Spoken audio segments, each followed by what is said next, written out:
All right, everybody, we're going to get started if everybody wants to find their seats. And I don't have any of those cute attention getters that are wonderful elementary school. Yeah. 1, 2, 3, eyes on me. Does that work for grown-ups too? That would be fantastic. No? Sorry, no, we're talking about gummies. Okay, so welcome everyone to the December/November 2024 meeting of the Curriculum Committee of the Board. You're all in for a really special treat because usually this is not a full board meeting. We just happen to be lucky to have this moved so that it was after our reorganization, so we're all here tonight. My name is Shana Kalish. I'm one of the co-chairs. Sarah Thomas is one of our other co-chairs. And we are going to be talking about a couple different things tonight. I just wanted to give a quick rundown because I know some of you have never attended committee meetings before. Some of you might be new to how we're doing things. So in a committee meeting, we have certain presentations. Then we will open it up for public comment on the presentation afterwards. So if what you want to say is on the second presentation, when we have that open comment period after the first one, hang on to your thoughts, you can write it down, and then come on back up after the second presentation. And at the end, we will have a time after everything's been addressed that anybody who wants to speak on any topic that is pertinent to them, that they can go ahead and do that. We're mindful of the fact that we've got a lot of information to cover and a lot of folks here and online that are very interested and want to speak. So we're not going to hold fast to the 3 minutes. What I am going to ask you to do is to just keep that time in mind. And if people start speaking far over their time, I'm going to ask you to sort of wrap it up so we can address it and keep our conversation moving forward. That is not an every time thing. That is part of our board procedures, which is, if for anybody's interested, policy 007 letter F committee meetings does say that we can very stringently keep everybody to 3 minutes, but we try to keep it a little looser. We're just kind of interested in hearing all of the broad spectrum of all of the voices of people who want to have really important contributions to our district, which every public comment is an important comment for us. So we're going to have 3 kind of talks up here. First, we're going to have a presentation from Mr. Weinstein about professional learning communities, and that is going to segue pretty nicely into our state assessment data presentation. That is has our whole fantastic team over there. That is something that had previously been required by the state. The state has sort of taken over hosting that data, and so this is really an effort in transparency to try and share all of the findings and results of these particular testing results from these specific state assessments. And then lastly, we're going to have Acting Superintendent Schaefer is going to give her superintendent's update and also an update on some of our anti-Semitism efforts and our partnership with the Weitzman Center. So if you have any comments that pertain to one or the other of those, if you could think about which ones you want to put it up to. If you have a comment about PLCs and then you have a comment about Acting Superintendent Schaefer's update, feel free to come up a second time. But we're just, those are all the things we're trying to be mindful about in this meeting. And I think that's my whole spiel. I should have written it down, but it's in my brain. So we are going to talk to someone who has written it down, and Mr. Weinstein is going to tell us all about PLCs. Thank you, Shana. That was a very organized agenda for tonight. Congratulations, Dr. Sautner, Dr. Ritke. And I'm pleased to have the entire board here tonight. Around this time of year, school districts across the state have a similar presentation that we're going to give, one that we give annually, about state assessment data. In hearing these presentations over the years and being a principal, and I'm Scott Weinstein, I'm the acting assistant to the superintendent, and being a principal at every level in our school district, I've seen these presentations, and you're only allowed, we share a limited amount of slides. They go quickly. I do want to make people aware at home and in the audience tonight, thank you for joining us, that there's going to be a lot of data, and there are going to be slides, and there's going to be little numbers, and you're going to try to comprehend it all, and the next slide will be up there. So please know that these will be attached to board docs. They will be publicly accessible. So if you have questions or didn't see anything quickly or didn't take a screenshot of it at home, they will be available to you. So I think that's kind for the audience to know. If you'll bear with me for this first presentation, I find it to be an important one, and I will tell you why. When we give data, it answers a lot of questions, but it also asks people to ask other questions to learn more. Our strongest systematic response to student learning by far is what we call what's called professional learning communities that we've bought into since around 2013 or so in our district and invested a lot of time and effort in. Each year we want to do them better. So when we think about an action plan, you will soon hear in the second presentation in about 15 minutes, each discipline is going to share their specific data and action plan specific to ELA, math, and science. I'm going to give you a broader overview of what we all do in the K-12 level when students don't learn in real time. So if you'll follow along, here's the agenda of what I'm going to go through relatively quickly. The purpose of the presentation is we're about to do our data presentation that's typical for this type of year. Like I said, all across the state school districts are doing this. Our data presentation, in our feature presentation, we will present our state assessment data, which is publicly facing via the Future Ready PA Index, and is used by the Department of Education to evaluate the effectiveness of school districts, is used by rating companies like Niche and US News and World Report. So when you see things on your social media pages and in the paper about the best communities to live, they're drawing from these sources. So this data does matter. It's generally referred to by parents and guardians and community members to articulate the efficacy or lack of efficacy of districts. And despite the very public nature of this data, state assessment scores are only tell a portion of a student's learning journey. So I want to make that clear in future curriculum committee of the board meetings. I hope more of you will continue to come out. We will share other parts of data that we're interested in besides the specific state assessment data. The challenge of state assessment data is that it's delayed feedback. We get this data in the summer. So if you think about that, I'm teaching my 24 students, I'm investing a lot of my time and energy, and by the time I get this back, they are moving on. I don't teach them anymore. So it's not feedback that we can respond to quickly. It's less actionable because of that. And there's less frequent analysis of that data. Again, we wait to the summer to get it. Let me show you that again because that's a cool little feature. So from state assessment data to our daily performance, why are we presenting the PLC structure? As I shared before, this is our strongest systematic response when kids don't learn. This is what we do. Every student, you're going to hear terms like by name and by need. This focuses on real-time data. This is actionable, something we can do with in real time. It's collaborative problem solving. Our teachers work in teams throughout the school year. In elementary school, it usually looks like grade level teams. At the secondary level, it typically looks like content area teams. High school, my biology peers, we're all teaching the same content. So we work together to work on student learning. And the commitment to continuous improvement.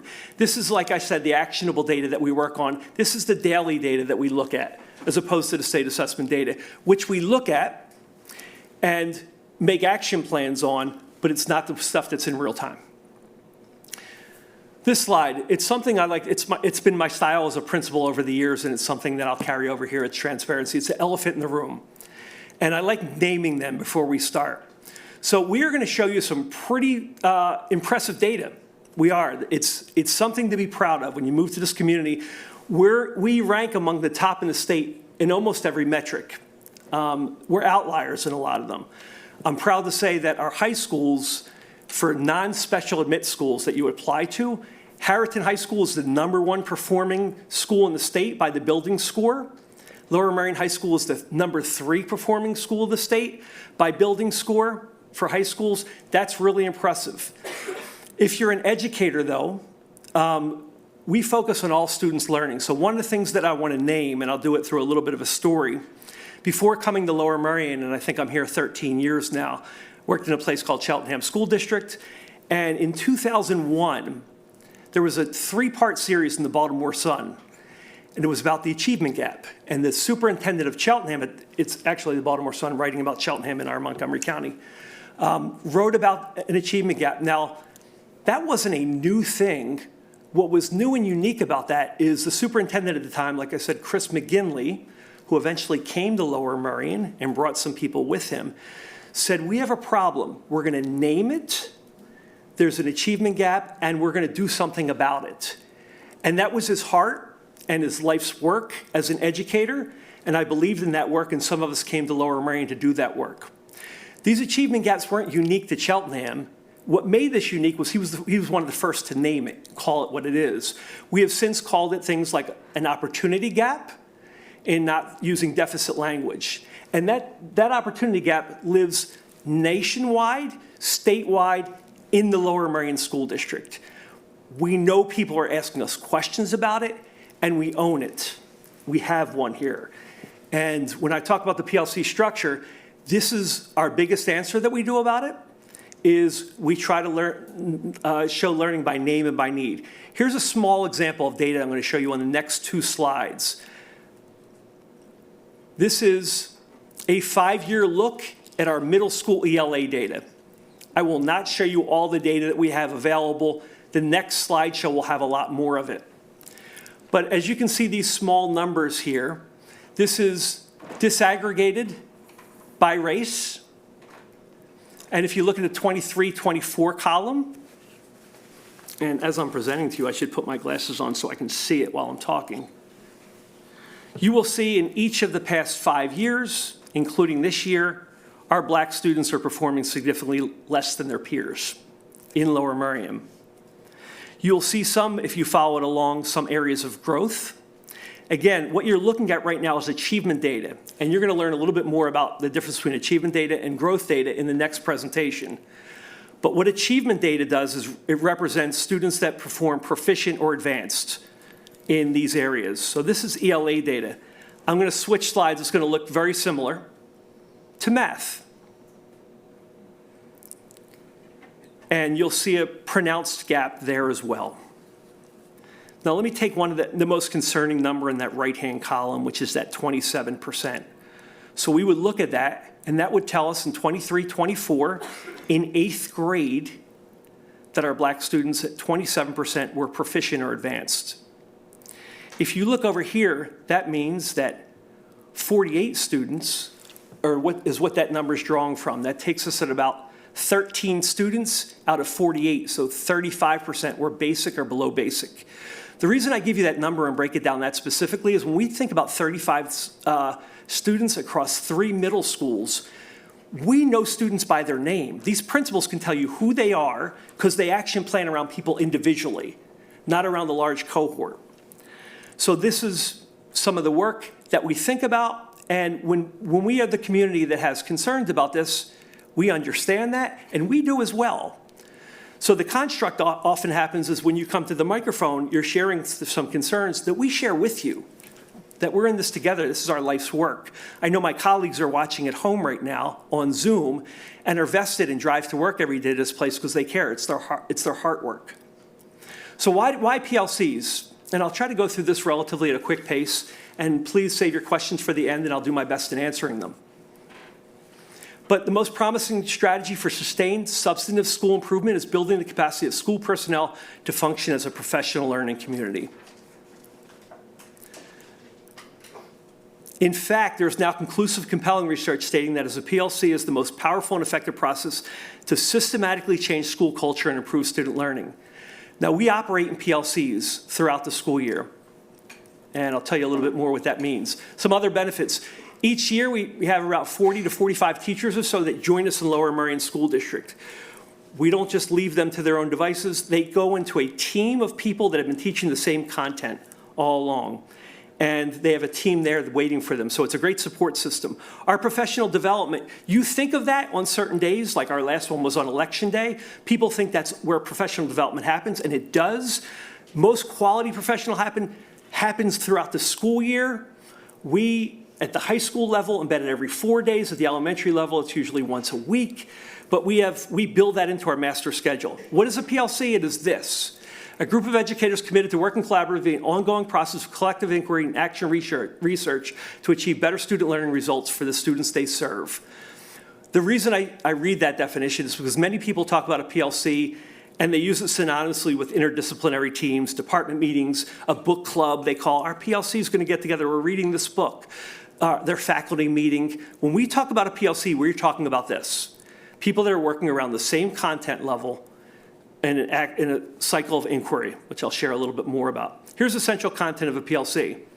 This is the main core. I'm going to go over them one at a time. The 3 big ideas of a PLC: ensuring all students can learn. When we go through the interview process at Lower Merion School District, one of the things that we vet is, do you believe that all students can learn? And we ask that through the process, and we're discerning if people believe that all students can learn, because that mindset is really critical.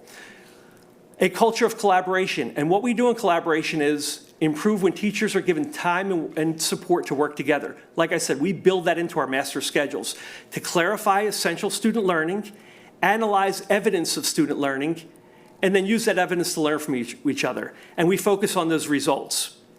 The next big area is the 4 critical questions. What I love about these are PLCs are timeless. What I mean by that is, if we asked these questions 30 years ago, they would have been relevant. If we ask these same questions 30 years from now, they'll be relevant, and here they are. What do students need to know and be able to do? How will we know if they know it? What will we do if they haven't learned it? And what would they do if they already know it? We know we service a lot of students here that they already know the content we're about to teach them. So how do we respond to that? The first one is our curriculum. The second one is our assessment. The third one is, watch how cool I stay under pressure here. There we go. That was dry humor. I'm not that great at that. The third one is intervention. So when students don't learn it, this is the plans that we make. This goes well with our MTSS process. And Mike Perbix, if you can hear me in the back room, come help. And lastly, what do we do if they already know it? That's our enrichment. And that happens all throughout the K-12 system. And lastly, the last bit of content that is probably different from when we were young, the generation that's around my age, which is we operate in a collective cycle of inquiry, including planning, teaching, and assessing. That's not new to anybody. What is relatively new in a focus of learning is acting, and here's what I mean by that. Moving from a focus on teaching. When you were younger, hey, this is the content. Thanks for being here. Just in case. Yep. This is the content. We're going to give you a test on it. We're going to sort you. You either know it or don't. We give you grades. And what we've moved on in a focus of learning is the acting part, which is unique to that. So we move from a focus of teaching to a focus on learning. And that acting part is what you have in our high schools, what we call lunch and learn. The middle schools learn. In the elementary, we call it win time, what I need. So what teachers do in the PLC is they will commonly assess the most important content, see who learns and doesn't learn, and make specific action plans by name and by need. That's the essential content of a PLC. Now, sharpening the PLC, Saul, what I'm going to tell you is this. We do PLCs, I think, pretty well. Not great, though. We need to do them better every year. There's a 4th grade team in one of our elementary schools. The entire team's new except one teacher. They're going to need to build culture and understanding around PLC and collaborative learning. There's high school teams that are more frequently changed throughout the year as they teach different preps throughout the year. So we're putting different groups of professionals together to work and determine the most essential learning, commonly assess it, and make action plans when students learn or don't learn that content. So that changes every year, and every year we need to do the work of kind of improving. The metaphor that I'm going to give you is, and this is kind of a guiding document that we use each year. The metaphor that I'll give you is in 2007, the iPhone came out, and there's Steve Jobs, and it was revolutionary. And you know what it did? It made phone calls, surfed the web, took pictures, text message, ran apps. And then it's evolved over the years. We know that from the marketing, especially this time of year. On Black Friday, you saw ads. And we're now up to the iPhone 16 Pro Max is the greatest iteration of the current iPhone. And you know what it does? Pretty much the same thing, but does it a lot better. That's what we ask of our professional learning communities each year, is to grow and reflect. And are you more like the original iteration, or are you growing all the time? And that's the work of administrators, curriculum supervisors, to make sure we're supporting you in ways for continued growth. Again, our number one most systematic response when kids don't learn. Each year, we ask every teacher to share their PLC goal and how they're going to plan to grow with their team this year that's different from previous years. Here are some examples of PLCs in action.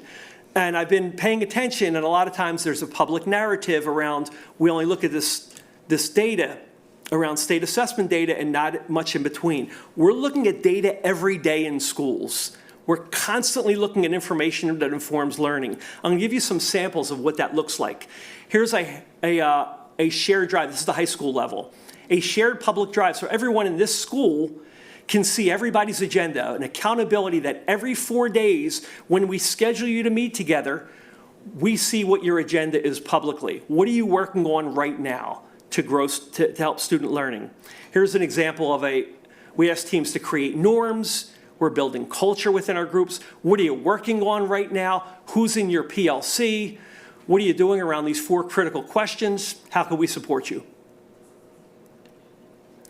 Here's an example. Based on the results of the weekly spiral review, our math specialist identifies frequently missed questions and shares these trends with grade level math teachers so they can reteach and clarify misconceptions. On this slide, you see the frequently missed questions from a spiral review. This is an example, and you won't see any student names on here, but this is an example of a snapshot of a spiral review by standard. So we're looking at answers that are commonly guessed wrong. These align to state standards, which state assessments measure. So you can see on some of these, scores are a little bit lower. And we see something like 64 in area of composite figures in week 2. We know that that's an area where teachers are having struggling to teach and students having trouble to learn. So how do we do that a little bit better? Again, this informs our practice. We're constantly looking at data. This is an elementary math PLC. An item analysis by standard so they can measure. So some of the software that we're purchasing will break it down by standard so we know where students are struggling. Again, by name and by need. Here's item analysis by standard and skill. Teachers will look at this in PLCs and make decisions on what they do the next time they teach, what they use with win time, for example. Here's just by skill, another example. Here's a high school example.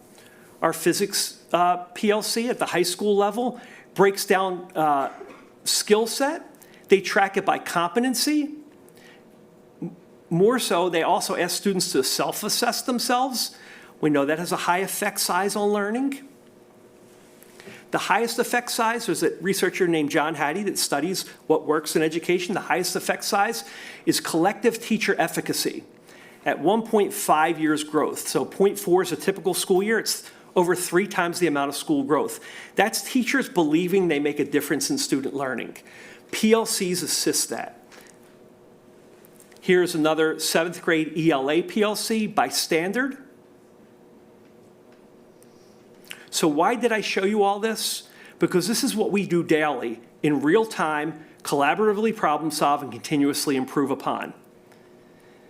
Which sets us up for, and I'll take questions in a moment, but that's going to be the main action planning you're going to hear in the state assessments. We'll break it down a little bit more by discipline of where we find out we need a little bit more work, but as we move back to state assessment data, this, I hope, preempted that and answered some of the questions you might have of what do we do as a system, K-12, to support student learning.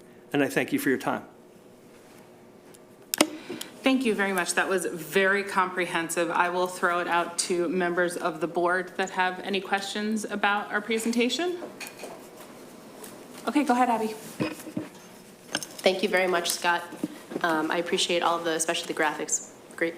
I have a question that ties into curriculum. It's a bit of it's sort of both general and granular.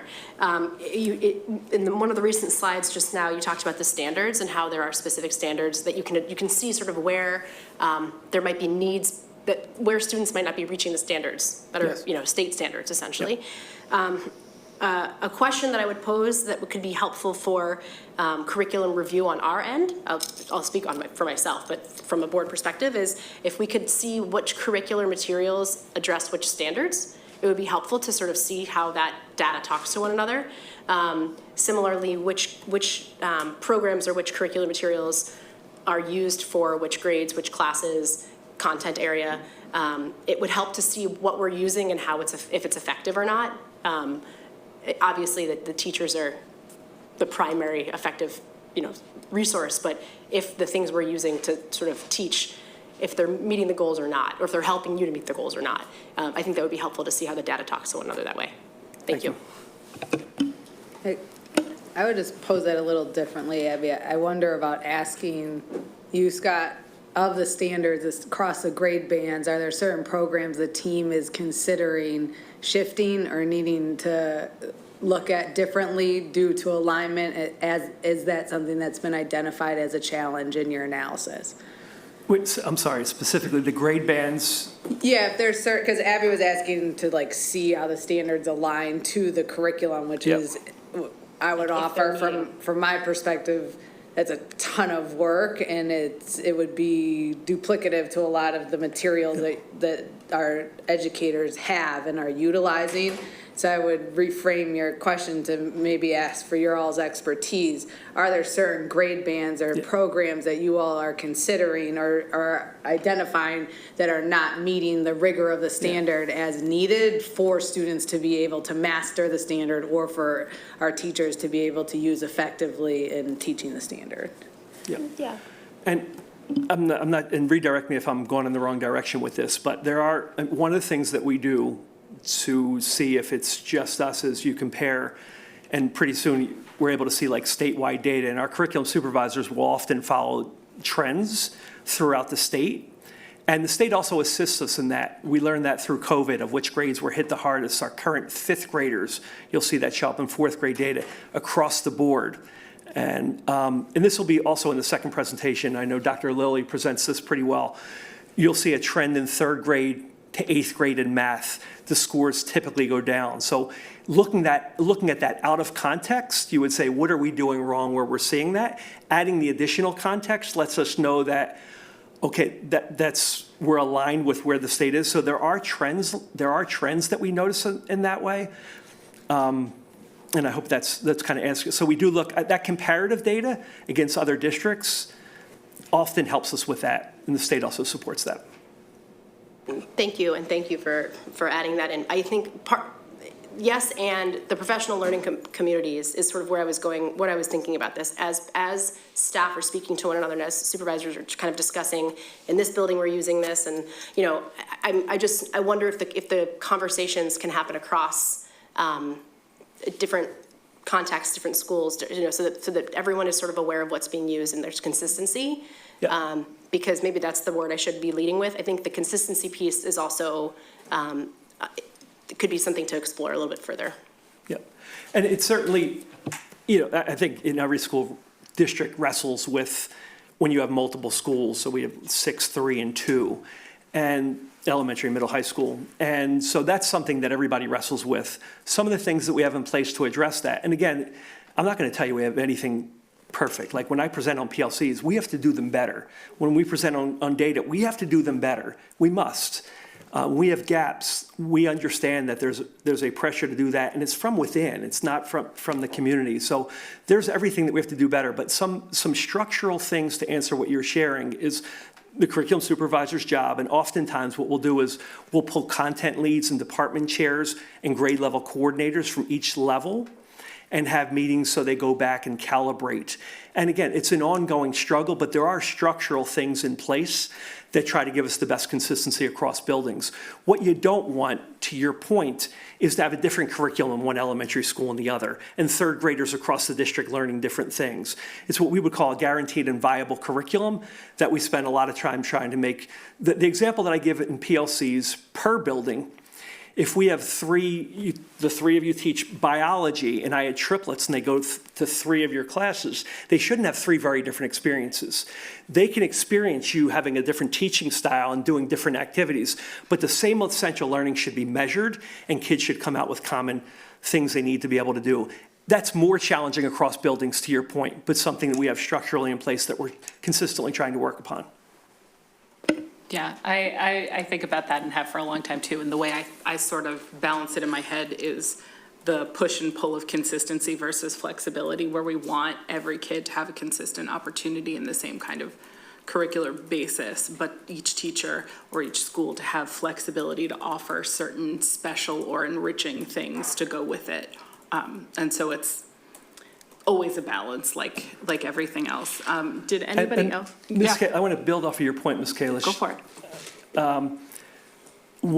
Our strategic plan is innovative and progressive. We're preparing kids for, there's this juxtaposition of like standards and drill and stay and transformative curriculum of seeing the real world through the lens and doing innovative things so kids could be more engaged, particularly as you get older. So that tension sometimes of being engaging and having kids wanting to learn and pursue it on their own, which we know is really valuable. And oftentimes students that struggle the most, we give more support classes. And so we're constantly also looking of how to transform curriculum in engaging ways. So that's something that we think about. That's a tension that lives, I think, everywhere, but particularly here. Great.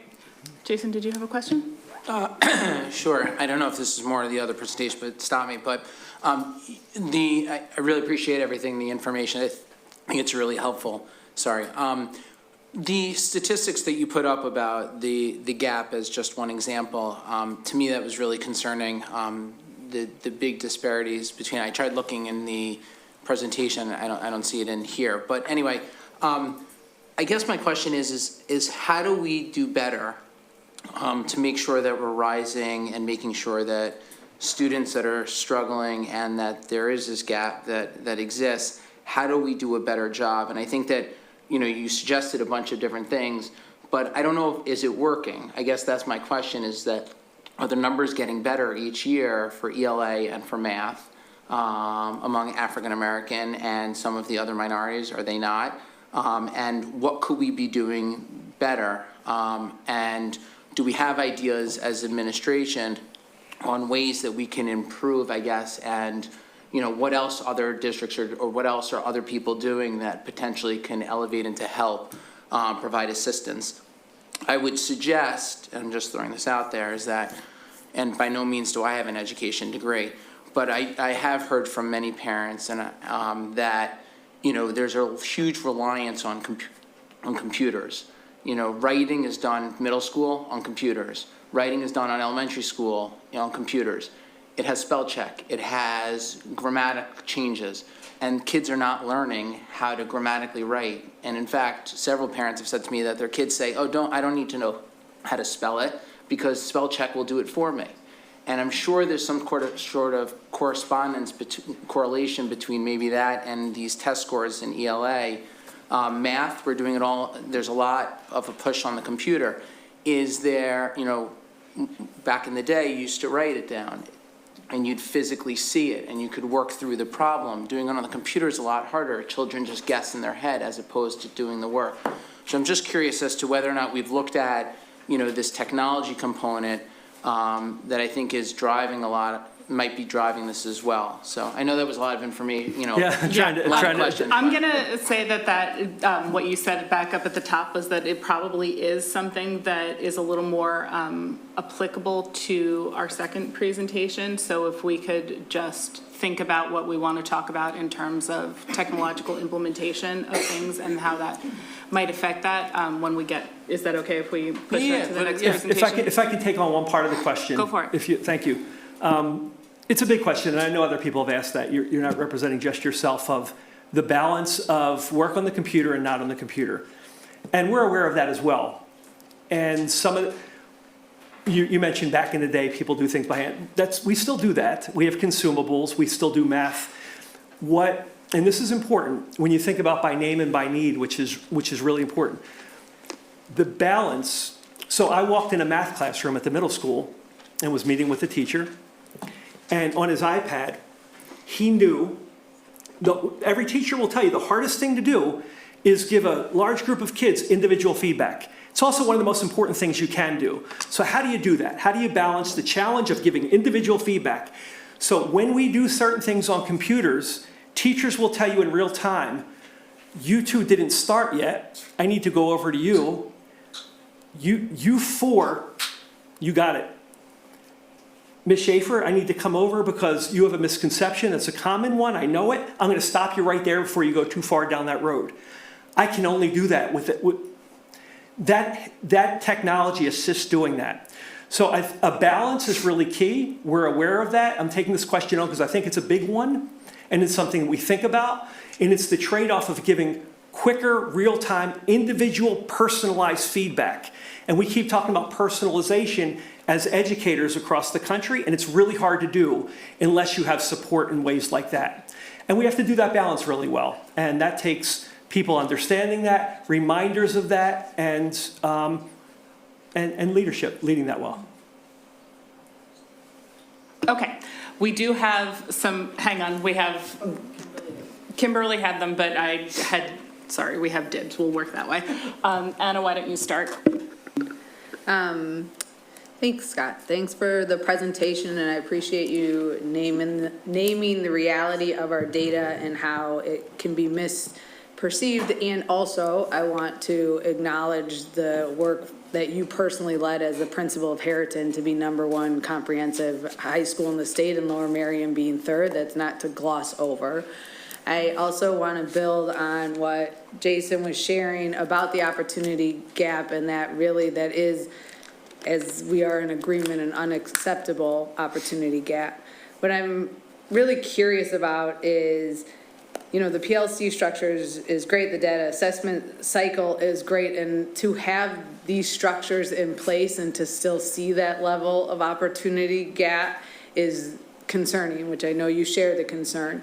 I'm wondering, and it doesn't have to be in this moment, but I would love at a later date to understand how are we evaluating our other practices in the district that may be contributing to this, such as groupings for math, such as trackings and testing for different programs, starting in the elementary school, moving up through the middle schools in particular, might be contributing to these, and how are we thinking about dialing in on the factors that are negatively impacting the data, and in classrooms and with educators that we see progress. Like if you looked at the, I know Mr. Lilly's going to go there, but there were some bright spots of our subgroups moving almost 10% grade over grade when you diagonally compared from when they were 7th graders to 8th graders that I saw out there. What was going on in those classes and in those buildings that we could replicate to further expand our results? Yeah, all good thoughts and questions. I will say with the tracking part, just for clarity for everyone, math's the first subject that happens in 4th grade, and it's the only one until we get to the high school. And then when we get to the high school, students are allowed to self-select classes through recommendations. So teachers recommend, because there's with students, but we ask them, and we're trying to increase them to be data-based recommendations. And even if people don't like their recommendation and say, I was recommended for college prep and I'd like to be in honors, we allow people to do that. We don't gatekeep courses because we value equity in our school district. The only classes where we would do that is if there's a prerequisite, meaning you have to take this course before you take that course.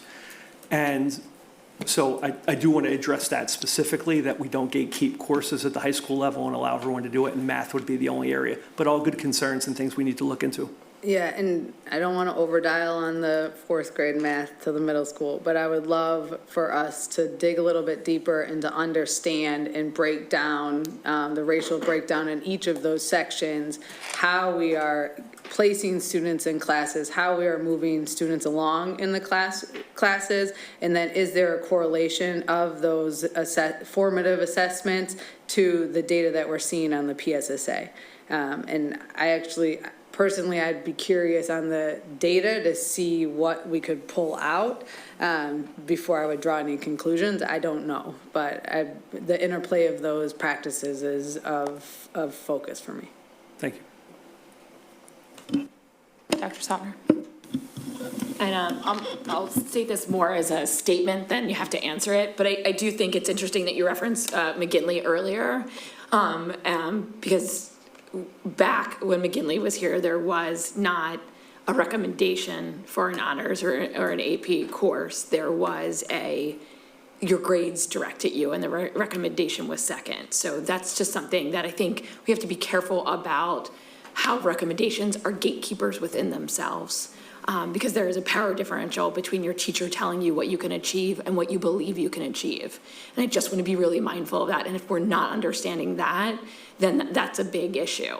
That's to the side as we talk about those things. I have 3 PLC questions, actually. So getting back to the point of that and not jumping the gun to the next data presentation. So this one is a little bit of kind of where Anna was going to. I want to understand, like, yeah, we want to understand all the impact on kids' learning, but are we measuring how you had that great quote up there, but are we as a district measuring how PLCs affect student learning?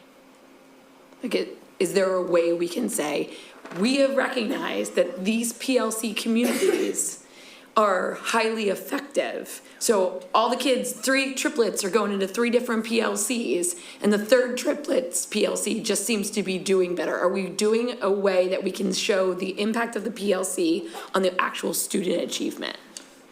You probably know research better than me, but I'm trying in my brain to try to figure out how we would comparatively do that if we didn't. We've operated in PLCs for a really long time.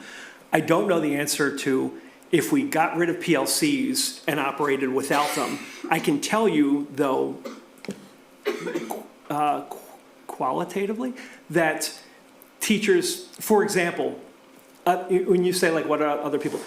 Districts frequently visit us. What are you doing around this? What are you doing around that? PLCs is one area that people will come and visit. How do you run PLCs? How do you build it into your schedule? What do they look like? How do you do it? And when PLCs first started, like I said, around 2013, give or take a year, people don't love change. Teachers are not different than that. Why are we doing this? You're putting me in this. What's going to happen? And then when our math chair, who I adore, said, when a school district came to visit us, said, that's what happened when we first started doing it. Now, if you tried to take them from us, there'd be a fight on your hands. People depend on them. They rely on their peers. They work in collaboration and support each other in countless ways. So to answer specifically, the impact specifically on student learning, if they did it versus didn't do it, it'd be hard for me to tease out. I just don't know how I would set that up. But I can tell you the benefits that teachers have in supporting each other. Also, like, for example, lunch and learn, the 3 teacher scenario I have. One of you is absent that day. I have you as my teacher. I go across the hall and can visit another teacher because they know we work in teams and we're supporting the same thing. So there are mechanisms that are set up that support students all over. I don't know if I answered that. I don't even know how I would. I just know from living through it the great benefit that teachers feel from it, and I think it contributes greatly to student performance. Qualitative measurement is effective measurement. I'm just going to say it to all the people who only want to be quant people. It's totally effective measurement.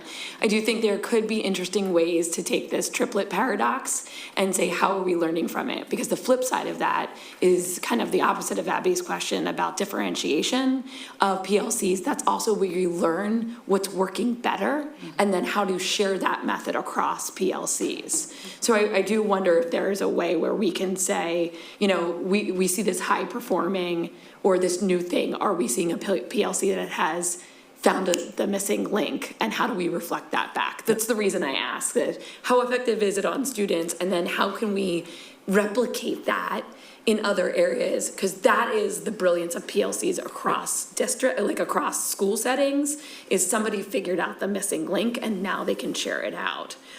So Yeah, we want to steal your secrets. yeah, exactly. And this is what works really well. Share your with- secrets, I when you guess bring is better. teachers together around the country, they have these special things that they've learned from their PLC and can share it out. So I think that would be an interesting, like, figuring out how to measure it. I feel like there's definitely measurement systems. If there's PD measurement systems, there's probably PLC measurement systems. The only other thing around it is, how do you, and you said one way, but PLCs are really powerful in sharing ideas. How are they infusing new knowledge into it? Because the danger of a small group of people is also groupthink. And so how do you, Bay of Pigs, all these reasons that we have groupthings, how do you kind of break that tight unit to influence new data coming in? Yeah, and I'd love to point to, and I will point to curriculum supervisors, point to building leaders and building a culture for learning that we're continuously growing. If you're not doing that as educators, that should be done everywhere, but we're a learning organization and everything should be done through the eyes of learning. But what I will say that I think is even more impressive, and going back to hiring and our teachers, that comes from teachers often also. They're constantly learning and growing. So do we do that in department meetings, faculty meetings, and PLCs, embed learning and everything we do? Absolutely. But often that's generated from teachers at the classroom level. It's impressive. We have a great group of teachers. There's a focus on the achievement gap, and there should be, and we must and should do better. There's also a lot to celebrate. There's a lot of great data. There's improvement and growth. In the next presentation, you're going to see, even in our subgroups where we're not proud of their achievement data, there's evidence of learning in some areas. And I would say that it's on the large part, a higher percentage.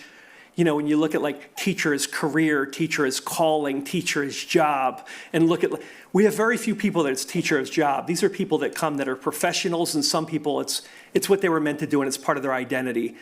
And so when I take the microphone on something like this, I know I'm speaking for greater than myself, the administrators, but the people driving into work every day to work with our kids. I sometimes don't love the construct that when people come to microphones that they're battling us. We're with you. We want to raise your children together with you. It's what we do for a living. I often say I'm sometimes a better principal and leader than a father. It's our life's work. So I'll give you that. Thank you.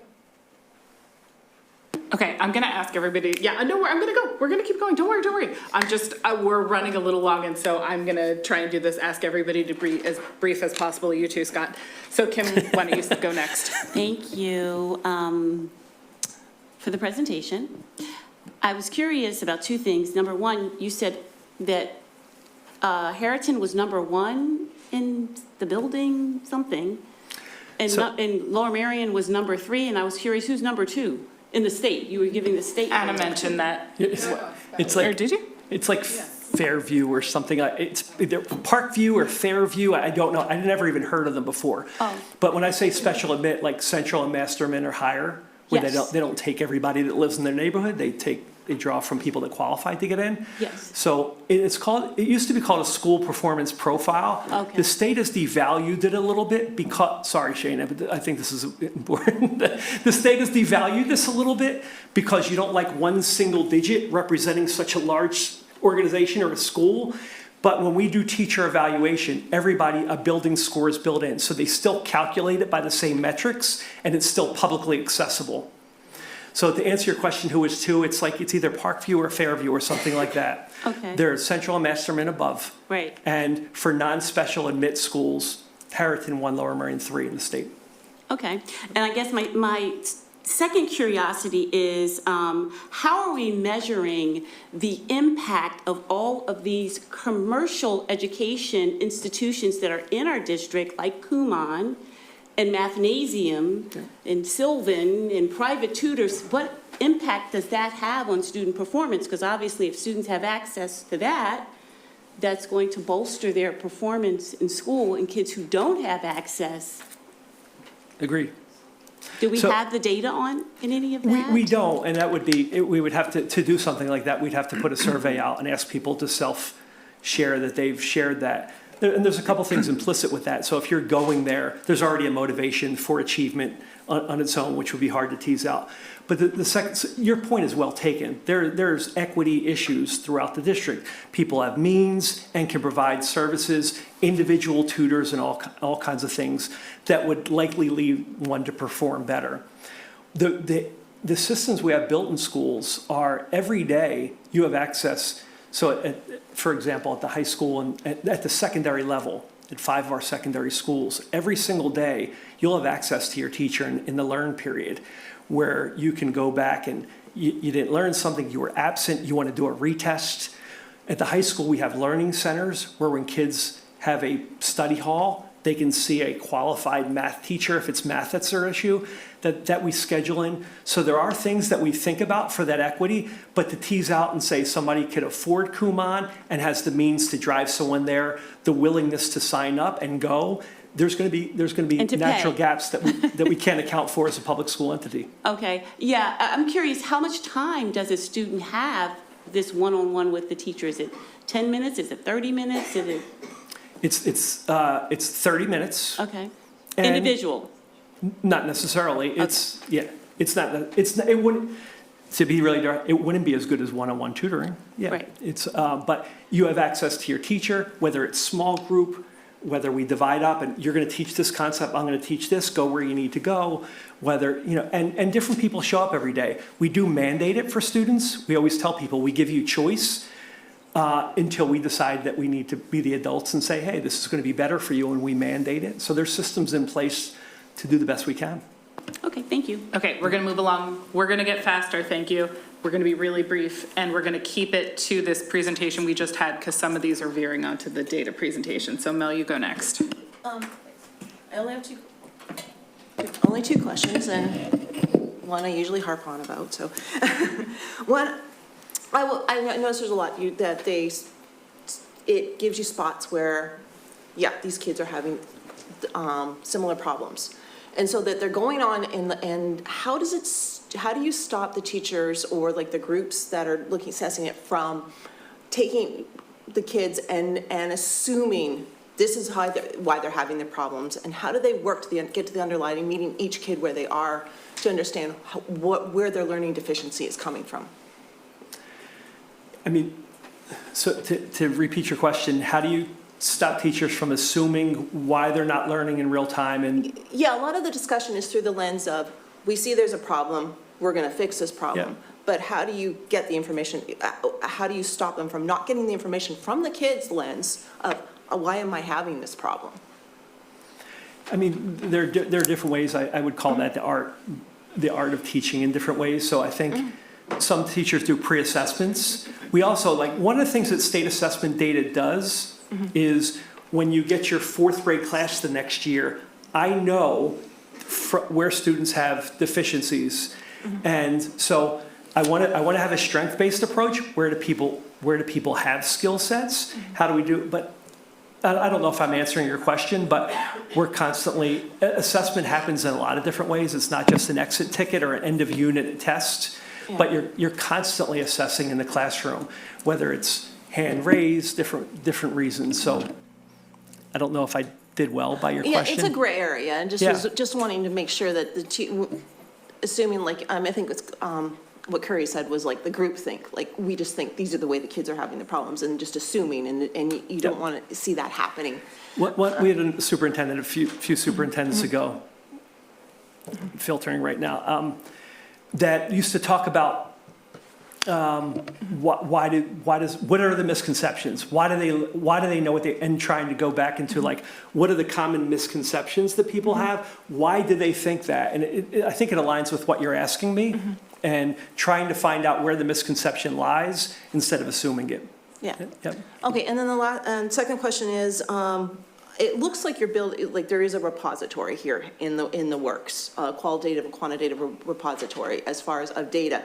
And so when groups are having these discussions about the students, and I want to understand the nuts and bolts of how are they getting this information into a system? Is it going into a system? Is it just being written on paper? And I mean, because you have the ability here to create a strong repository right now that people can rely on in future, and not try to recreate the wheel anytime that certain common things can arise, showing, hey, we're seeing this happen over and over and over, which can provide data for helping to improve the teaching for the students. So I'm wondering how, just more of a nuts and bolt questions, how this is getting into a system, how this is developed, so we can have something like that.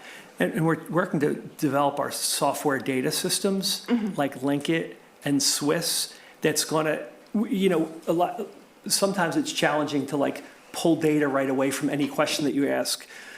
We have benchmarks, we have end of unit tests So we're looking to have common assessment across grade levels, across buildings, hearkening back to an earlier question that we got, to add that information in and to, I think what you're saying is like, have more informed processes of what kids are learning and not learning and finding gaps in the system and addressing them. Great. Okay, Sarah, you go. Sure. Mine's short and more of a logistical question. Sure. You mentioned in the middle and high school, every 4 days, they have this PLC time built in to the calendars. Is that like during lunch and learn, or No, how is it's- that built in? It's a planned collaboration. So our master schedulers will take people to teach the same subjects. And when they go to build the master schedule, that's have, like, part of the common- input that they put in to make sure they have collaborations. There are examples of, I'll give you a school start time outcome that you'll share. There are Yeah. examples that we can't fit everybody in because you can only do so much with the schedule, particularly at Harrington when you had IB and AP. Most of the time, we do it with pretty good fidelity, but when we don't, there's additional morning time that teachers get before students get to school at 8:30 at the high school level, that teachers are able to use collaboration when they don't fit nicely in. So typically, it's 55 minutes every 4 school days, and most of the time, that's the case. Every once in a while, we can't schedule it to fidelity, and they do different, and our teachers find times to meet, whether it's lunch, after school. They want to be united with their, and in alignment with their peers and colleagues. And how does that work at the elementary? I know there isn't as much like flexible planning time, or, you know, you have your specials period, you have your lunch period. What time do they use? No, our elementary principals build that in, so when they go to specials, they'll go at a common time per grade level, and that usually will serve as their meeting time. Okay, And I believe it's once every 5 days, once a week at the elementary level. okay. Yep. Okay, down to me. I'm going to be really, really fast. One is this version of the presentation was a little bit updated from the version that we saw in board docs. So if you could get in touch with Ms. LaPera will. and get her your updated one, we can get that in board docs. One. And then everybody can see all the lovely charts with a million numbers on them. One quick question. So this is a required element for every single staff member or teacher in our district. It's not a volunteer kind of situation, right? All 11 schools operate with Fantastic. PLCs. Okay, and so my last question touches on what Curry was saying, and how are we thinking about or facilitating sharing between teams, between schools, and between grade levels? I mean, just in terms of what strategies are working, like share your good stuff. How are we doing that? So most of the time, I think I'm going to answer this. Most of the time, we work horizontally, so you're working with grade level. And like I shared earlier, curriculum supervisors will bring content area leaders together to make sure to do the best we can to have guaranteed curriculum across buildings. And every once in a while, there are opportunities. Sometimes there are professional development days where we'll operate vertically. Oftentimes, the same content leads. What's the information that people learn beforehand? And a lot of times in the beginning of the year, September, you'll do pre-assessments of where people are, what they retained from last year to build off of. And then you want to see what's next that you're preparing students for. So typically, we spend most of our time in horizontal collaboration to make sure we're aligned across levels. But we sometimes spend time looking vertically. Where are students coming from and where are they going? So what if a PLC at Penguin has one, they're having a really hard, the third grade PLC at Penguin is having a really hard time with their science unit. And the third grade PLC at Belmont Hills is just knocking it out of the park and having a really good year. How do we get them together so that, okay, Katie's waving at me, okay. I was going to drop your name. Okay, well, fantastic. That is great. I love using our fantastic staff and all opportunities to share all our good stuff across different groups to sort of share the wealth. Okay, that's everything. I was as fast as I possibly could be. We're going to continue. Wait. Can I just ask one brief thing? And perhaps this could come later too, but you started off with the state assessments and then 5 years of trends, right? And there's some year-to-year variation in any given group, but overall the trends are pretty flat, right? And so the question was, through the PLCs, where there's this continual assessment, evaluation, iterative feedback on a daily or weekly basis, are you guys seeing improvements there that are just not materializing on the state tests, or no, actually everything is in pretty close concordance? I mean, most of the classes that teachers teach are not necessarily state tested, although the skills show up in state tests. So we're going to talk about growth data in the next presentation. It's predictive growth data. So we know PVAS, which is the data that shows growth, will tell us that student Joe, called Joe, has a 13% chance of reaching proficiency on the state assessment. So to measure that student by, are you proficient or not, wouldn't be wise. It wouldn't give us a lot of information. We're pretty sure, and the numbers go lower than that, 2% chance somebody's going to be proficient. We know that waiting for that summer when those scores come and say, did Joe reach proficiency or not, it's pretty predictive. So teachers do have a pretty good idea of how students will do. Sometimes they're surprised one way or the other. There could be variables. Students don't get super excited about state assessments. They don't, in large part, matter to kids. They matter to the adults more. So there are a lot of variables to tease out on why a kid did well or not. But to answer your question, I think teachers are acutely aware of how students are doing, how they are, what skills they know and don't know. They know it really well. So Dr. Saltner, I heard what you said earlier, and I agree. It has to be more data-based. I wouldn't want to take a teacher recommendation out. It doesn't mean it's always right, and we need to use data. We need to let kids self-select if it's not that data. But our teachers generally, at a high percentage, know how students are going to do well or not based on being with them every day and caring what they do. It's not foolproof. I don't want to pretend that it is. But no, that's great. I'm going to cut you off there. It's 8:30. We're going to open it up to public comment. So if you wanted to have anybody wants to speak on that, your name, generally where you live in the district, and I will try to keep everyone short. Thank you. Hi, Adrian Seltzer, Wynwood. Thank you for your questions because you asked the ones that I had written down. 2, I am going to show my ignorance. What does PLC mean? Professional Learning Community. Thank you. You're absolutely welcome. Would you, whenever you start with... I believe it was at the beginning of the presentation. Okay. It's certainly in the title of the presentation. Well, we don't have a call. Oh, yeah, I know. I apologize. No apologies. I will tell you, my first board meeting, initials, I asked a similar please, question, not about PLCs, but a similar thing. And does anybody else in public have any questions they'd like to ask on this? If we don't, we have some online questions, comments. Yeah, if you're waiting for the data, this is just for if you have questions on the professional learning communities. So we're going to try and talk specifically about each presentation as they come. So if you want to talk about the state assessment data, we're going to have a question and answer period after that. If you want to talk about the superintendent's update and some other programs after that, we'll have another question and answer period after that. So do we have any comments on PLCs? Ms. Buckman. Yes, we do. The first one is from Brendy Siev or Siv. I'm sorry if I'm mispronouncing that.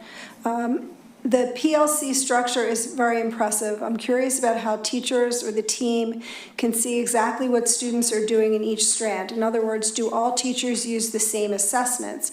Are they coming from particular programs, or do teachers have the flexibility to make up their own assessments? you want to do a one-by-one answer, or you going to let... Is that everything? No, there's a little more. What do you want to do? Why don't you answer that as absolutely briefly as you can? The pressure. We have something called loose versus tight.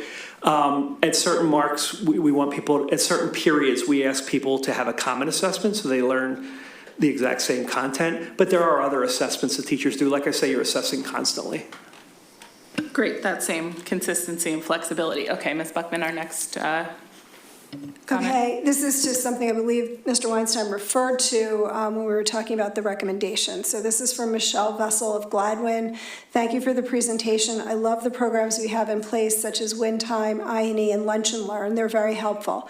It is my understanding that students have to take the initiative to go to them in middle school and high school, and the teachers don't necessarily approach a student who is struggling. It is up to the student to take it upon themselves to go get the help. One question I have for you is if the team meets together and knows the rigorous schedule a student has, then could a teacher of a less rigorous class be more understanding of time and effort needed, maybe give some grace or understanding to that student that they know what they have to do but might need more time?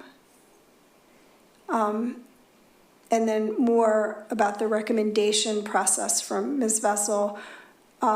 From my experience, the recommendation process is a 1 or 2 minute conversation standing in the doorway of the classroom, or just the recommendation posted on PowerSchool. It is not an in-depth conversation. The teacher asks the student, how do you feel you are doing and what are you thinking of taking? Then they weigh in if they support it or not, and it's very quick. Lorraine Carter of Ardmore. I am an Ardmore resident. Schools visit LMSD to learn about the impact of PLCs on student achievement. Scott says PLCs have operated for a really long time at LMSD. In light of the abysmal ELA and math proficiency scores for Black students, what about PLCs not working to improve these persistent gaps? Suppose 33% of all Black students have an IEP. Is there any study of the correlation of the learning experience, curriculum, access to regular education content, and discipline for those students relative to poor ELA and math proficiency scores? Lastly, LMSD boasts about its ranking. However, hundreds of families pay for tutors on all grade levels. Yes, that's a great thing to evaluate too. Lastly, as LMSD boasts about its performance data, unfortunately, Black student outcomes have been abysmal without repair for decades, although better under pressures of the NCLB. Okay, that is feeling like it's a little more directed towards our state assessment data where we will break down some of those things. So I'm going to move us along to that presentation. So now we're going to have our state presentation with our handy dandy subject gurus and Dr. Gaudioso. Good evening, everyone. So one of the things that we as educational leaders and teachers feel really keenly when we look at test data and scores is that these are students behind the numbers. So we don't ever forget that. And when we have our celebrations in areas where we've been successful, part of that celebration is of the hard work of our teachers who really do, it is the work of their heart, as Mr. Weinstein said, and it's their shared work along with the shared partnership with families. So we just want to acknowledge that. Additionally, when we have areas for growth, again, we never forget these are our students behind these numbers, and our teams are as passionately committed to closing those gaps. So I just want to recognize all the hard work together across our system that leads to both the success and growth of our students. So when we talk about our state assessment data, it's a valuable data point for a variety of reasons. As Mr. Weinstein said, it gives us something that is comparable. We can see where we stand in the state. Additionally, it is a good indicator to us of our alignment of our curriculum and the standards. And that's really important because that tight alignment is going to make sure that all students have that strong access to core tier 1 instruction.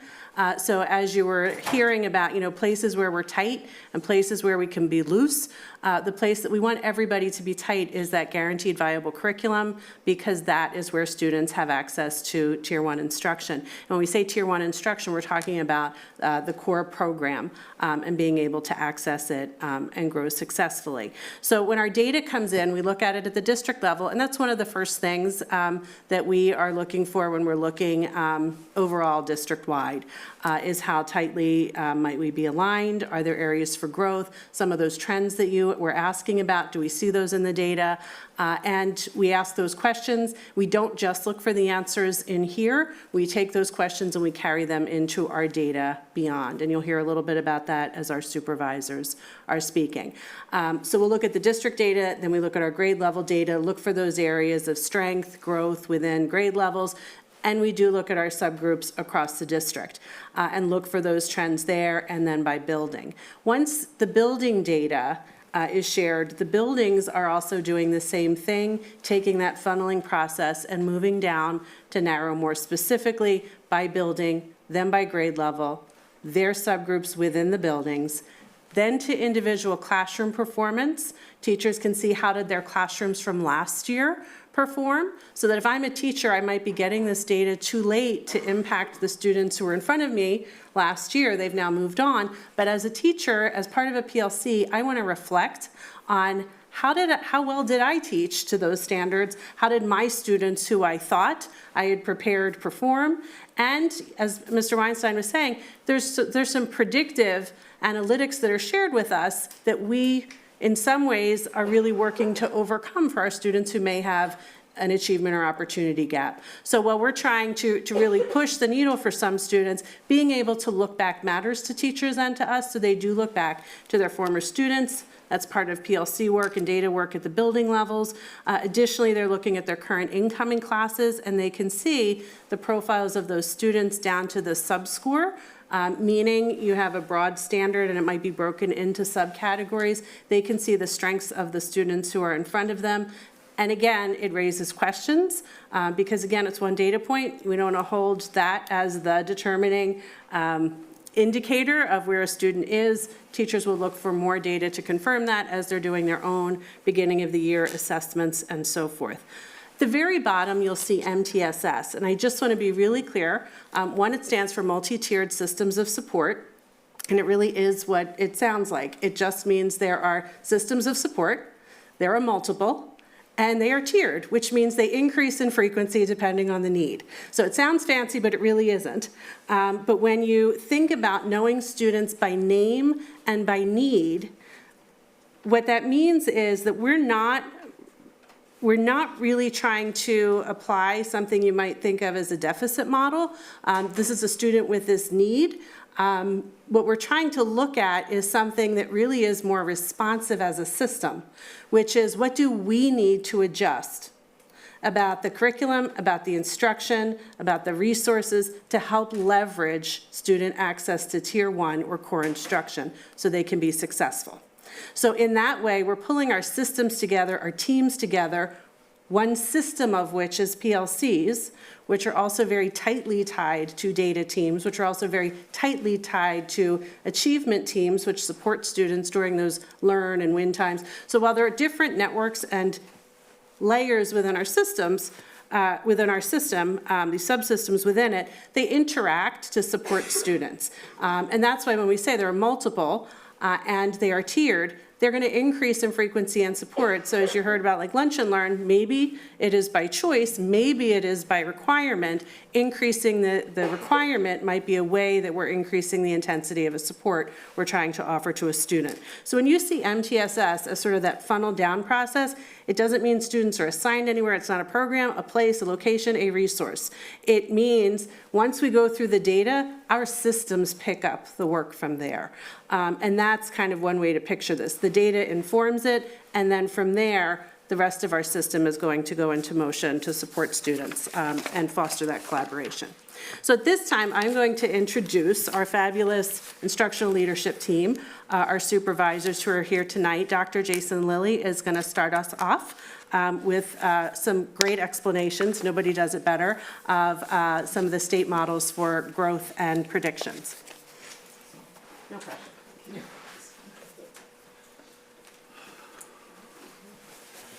Good evening, everyone. That's tough to follow that introduction, so I'll do the best I can with my fabulous explanation of our state data and what it means. There were a lot of questions after the first presentation, and I do think this second presentation will probably both generate some answers and maybe some additional questions, but it's important to understand there's different types of data. And one of them is our achievement data, and Mr. Weinstein talked about that. It's a snapshot in time. It's a student's score on one test, one exam. That's our achievement data. So when we have that happen, our students take a test, they get a score. That score puts them into one of those four categories: below basic, basic, proficient, or advanced. Those scores, as was also shared, come to us over the summer. So we get their achievement score. Unfortunately, the growth score, which is the other part of the data for students, that comes in October. So we've only had growth data for about 6 weeks. So think about that. We're going to take you through kind of what our world looks like a little bit when we try to dig into data, and getting it piecemeal like that over time. It's challenging, as Mr. Weinstein said. Those students have moved on to the next teacher. We didn't even get the growth data until October. So the two scores, achievement, snapshot, and time. What's important to understand about growth is tied to achievement. The state creates a score that they feel a student should attain based on all previous data that exists for that student in comparison to every other student across the state who has had those similar scores over the last X number of years. So every student has a projection score. Growth is based on whether they met that score, exceeded it, or fell a little bit below. So that's what the growth means. How did they do compared to how this state algorithm thought they should perform? That's where some of the answers will come from. So when you're saying, how do we know things are working or not working? What we'd like to see is blue for growth. Blue for growth means we've exceeded the state expectation. We've done better than the data said we probably should have done. And we'll highlight some of those areas, but that's what we're looking for. Ideally, what would be great is we have an advanced score for achievement and well above average for growth. So if we can get blue, that's like as good as we could possibly get. Sometimes, and this is one of those years, the state does share with us an area of concern. So in this particular instance, the state shared with us that 4th grade across the Commonwealth is an area of concern. This particular group of students is underachieving compared to 4th grade students in the past. I'm sorry to interrupt you. That says 4th grade was in kindergarten during COVID? Right, so if we go back 4 years ago. My 5th grader was in kindergarten when we shut for COVID. Or are you talking about like the first full year of COVID? The test was taken last year, so it's the current fifth I graders. It's the current 5th graders, yeah. Thank you, I apologize. Yep. So those students, the state, so they're identifying that through the data that we just got, and those students now are in 5th grade, exactly as you said. So you will see some of that also reflected in our data. One of the things that we say year over year is some of the trends that exist across the state are mirrored here at Lower Merion.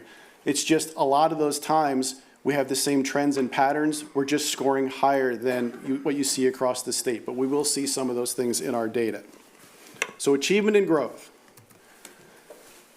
Oftentimes we don't see blue. This is an example of what we might see, and this is why it's important not to just look at achievement. It's real easy to get an achievement score that comes in over the summer that's in the red or yellow range up there and say, oh my God, it's broken, what's going on? We have to try to immediately fix something. That doesn't help us by jumping the gun. What Mr. Weinstein said is sometimes those students were projected with a 2% chance of being proficient. Their target score, where the state thought they would be based on their previous data, is not in the proficient range. So what we want to see is if we have someone in those ranges, we want to see them hitting the blue. That means they've exceeded what the state thought we would be able to do and what a student would be able to achieve. That's what we're trying to see, and that's what we try to do, and that's where we dig into the data. When you see a combination like this, this means if a student had a score in the red or the yellow, achievement, but they were in the green-blue, that means they've grown more than expected, and that's how we start closing gaps. If we can see blue year over year, that's how we begin to close gaps. So we'll see some of that in our data. However, we also see the flip of that. We also see students who score achievement-wise in the green or blue, and then we see some reds and yellows for growth. Again, data is tricky. This is based on projections and how students actually performed. A student who was in, say, the 97th percentile the year prior, and this year they got one more question wrong, and now they're in the 95th percentile. They show up yellow or red because their scores dropped in comparison to the state. So lots of things to keep in mind. These are things that, just so you know, we know these things, we dig into it. When we dig into data, these are things we consider and things we think about. But we see both of these things in our data.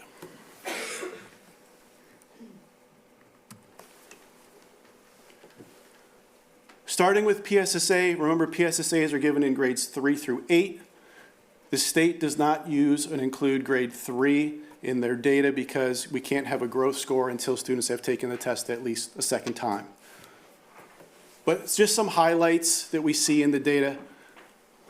The district, as was shared, we're one of the top districts in the state, continually year over year, and in some cases the best, the highest achieving in the state.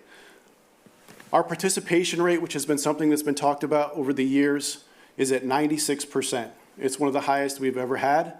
So 96% of our students who are eligible to participate are participating in the assessment. I shared already earlier that our data tends to match state trends. An example of that you would see across the entire state, student scores in third grade math, as you move year over year, 4th, 5th, 6th, 7th, 8th, those math scores, those achievement scores, drop every year, 4th, 5th, 6th, 7th, 8th. As you see some of our numbers, one of the things I want to put in perspective is districts do reach out to us because they want to know how our 7th and 8th grade math scores are as high as they are. When you see those numbers, you're going to say, that makes no sense to me. But that's how low the numbers actually are across the entire state, that ours are significantly higher. And I'm just going to highlight this again as the 4th bullet. Achievement alone cannot be what we look at. We have to look at achievement and growth together in combination. So I'm going to go into some of the math data now. Here's our math data for 3 through 8. One of the questions that came up was, do you look for and identify certain areas of places we can do better and grow? Absolutely. So in math, fractions is one of those areas. It's always a difficult topic for students. And what you'll see is, as we get into the Keystone data later on in the presentation, some of those same things, fractions, but fancier algebraic versions of fractions, they continue to be a challenge all the way through. So it's an area we're going to focus on. We do see in the growth, so what you see is achievement in the box with all the bars and the colors, and below that you see our growth. We included the growth from 2023 and the growth from this past year, 2024. So our growth is well above the measure. That is all students together in grades 4 through 8. It's really 4 through 8 because growth, remember, isn't included from 3rd grade. But that means that regardless of our scores, when we put all of our students together, which is what the state does, in general, our students as a whole are exceeding the expectation for achievement because that's where growth comes from. Some of the specific things happening in math that you see on the left-hand side there is, besides exceeding expectations, we have a new math program. Mr. Weinstein referenced it a little bit in the earlier presentation. It's a new program. It was piloted last year. There were a lot of concerns last year as a pilot that our scores weren't going to be as good as they have been in the past. That couldn't have been further from the truth. Our score actually went up from what it was last year in grades 4 through 8 in math. Last year we were #1 in the state with our achievement scores. Our scores went up this past year. So we're still doing really well. We're really excited about that new middle school math program. In the middle school, we use something, you asked about specific programs. In the middle school, we use IXL. IXL is a supplemental program. It has a diagnostic component so we can see where kids' strengths and needs are. It allows us to hone in and some of those extra times like I&E to provide supports. Mr. Weinstein did a great job talking about our PLC process. What you see there in some of the other bullets is what happens in those PLCs, opportunities and discussions about second chance learning. What are we seeing in the results? What's working for you? You know, I struggled in my class, but your kids did really well. Why was that? What did you do different than me? So those conversations are taking place. And then we also have a summer math program, Jumpstart program for kids in grades 6 through 8 math, where we try to help close some of those gaps for students that have been identified throughout the year.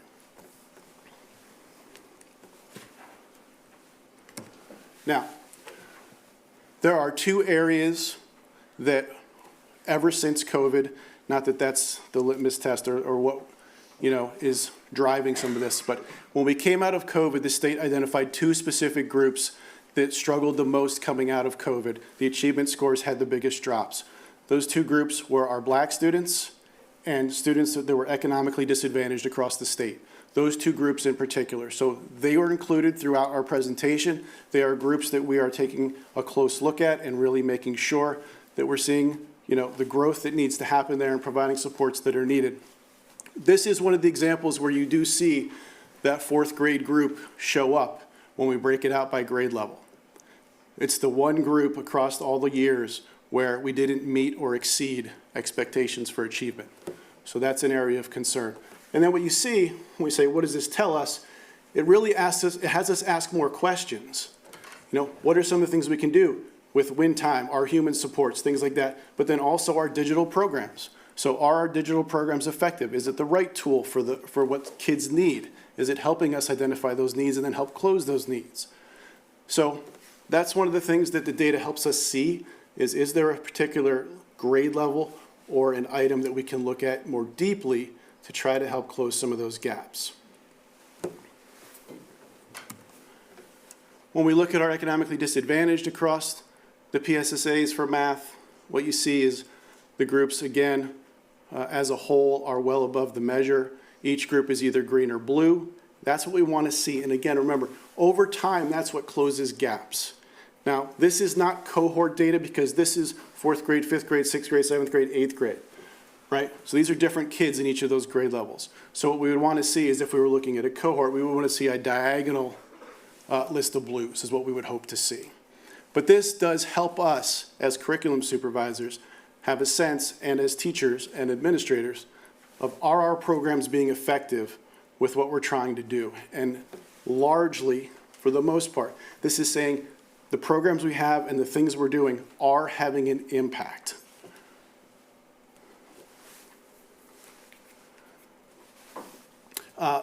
Here and there, I have some numbers included just for reference point. So across the state, the achievement for this particular group is 40% proficient advanced. It just, again, I share that as perspective. So when you see that we're at 54 and that isn't something we're proud of, it is exceeding the state average of 40% for students who fall into economically disadvantaged. And I think I should clarify this in case someone has a question.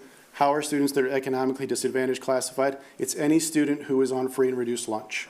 So any student who receives those services automatically is listed in economically disadvantaged by the state. Now, one of the other things we have in middle school, only for math, we do have students that take the Keystone exam. We have our integrated math program that started the first year during that COVID year, 1920. And I'm sharing that data here because we're talking about middle school. These are our most accelerated students. These are students who complete integrated math 2 as 8th graders. So we do have a handful of students that still, these are kids that would be double tested. They take the Keystone and the PSSA. We're at 99% proficient in advanced. That's what we would expect. But this is one of the instances where we have really, really high achievement, but yet we also have dark blue for growth. So these are students who performed really, really highly, but yet they exceeded what the state thought the expectation was, what they were able to achieve. So we're doing better, and these kids are doing better than what the state thought they would be able to do. So this, again, for us, it shows us our programming's working, our curriculum's working, and it's really exciting to see this kind of thing. So when you see dark blue and blue, that's really what we want to see. Now, I'm going to turn it over to Dr. Dory Martin-Patone. She's going to talk about some of the ELA data for PSSAs, but she's also going to show you how we dig in a little deeper. So what you see when she shows ELA, digging deeper, you could just swap that out for math standards, and it's the same thing we would do in mathematics. Thank you. If I could interject while we're transitioning, if you notice we're showing you overall data, and then we're disaggregating for Black and economically disadvantaged. I just wanted to say why we're doing that is because historically, statewide, it's been the lowest performing subgroups historically, and we are addressing them because we are not absolved of that, so we're being transparent about that. Good evening. The English Language Arts PSSA data, similarly, we looked at our data across grades 3 through 8, and we identified areas of opportunity. There was definitely a sense of urgency, as you could see in terms of the growth the year prior, to say what could we be doing better. When we look at some of the areas of need based on the state assessment, key ideas and details, which are the first mode of analysis, showed as an area of need categorically in the standards and our text-dependent analysis. Predominantly inferential questions. What we look to for improvement is implementation of a structured literacy program and professional learning in science of reading, because the work doesn't begin in 3rd grade. It begins prior to 3rd grade. So we've done that work. We're in about the 3rd year of those programs. All new teachers receive that training in professional learning, and we reinforce for those teachers who have already received. A couple of these bullets, the second one answers some of your questions from the first presentation. Implementation of common assessments and utilization of item analysis to support conferencing and targeted instruction. That happens through PLCs, and it's also connected to our curriculum, where we do have guaranteed common learning experiences clearly identified that are linked to priority standards and common formative assessments. So there's this cohesion there. So everyone should have that common experience across the district in our curriculum. We've worked hard to have that aligned. And when we say item analysis of the common assessments, that could be your unit assessment or your standards-based graded benchmark assessment. And we look at the type of questions, and we have those conferences with students. That also supports targeted instruction that would come out of PLC conversations. Cohesion with instructional practice aligned to text-dependent analysis using the learning progressions. This is also an area that there was a question about digital versus written. We write the text-dependent analysis. It's done in a scaffold manner in the elementary grade levels. Digitally, that probably transitions as they move up to the middle school. We do that because when you think of typing and fluency of thought versus this, we want to get written expression in the lower grades, and we do that also in the middle school. So we are mindful of that. That was a question in terms of the balance and of the purpose of when we use digital response versus written response.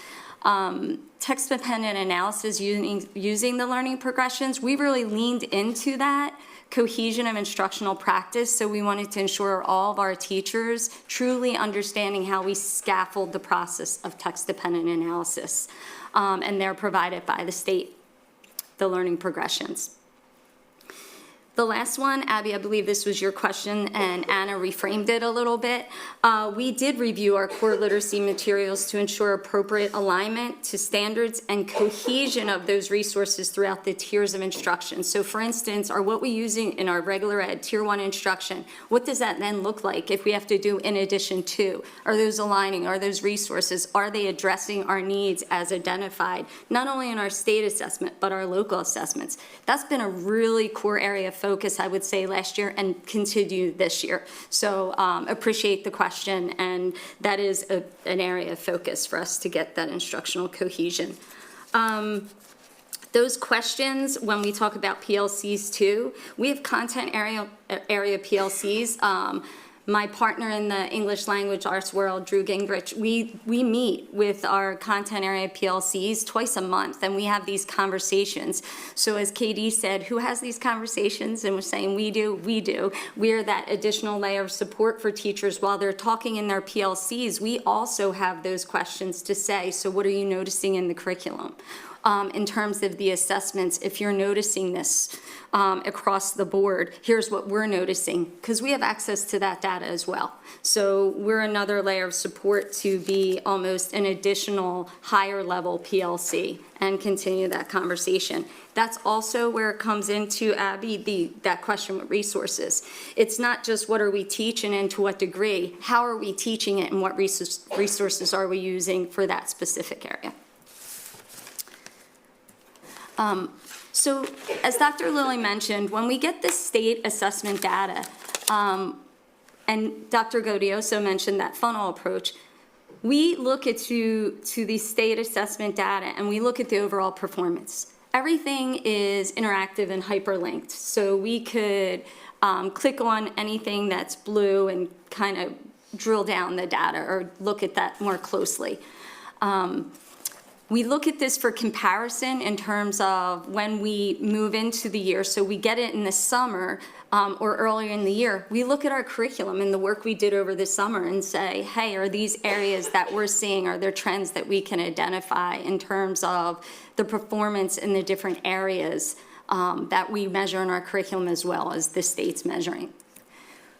We then can look to the data for the different subgroups to see how are all of our different various groups performing in the graphical data.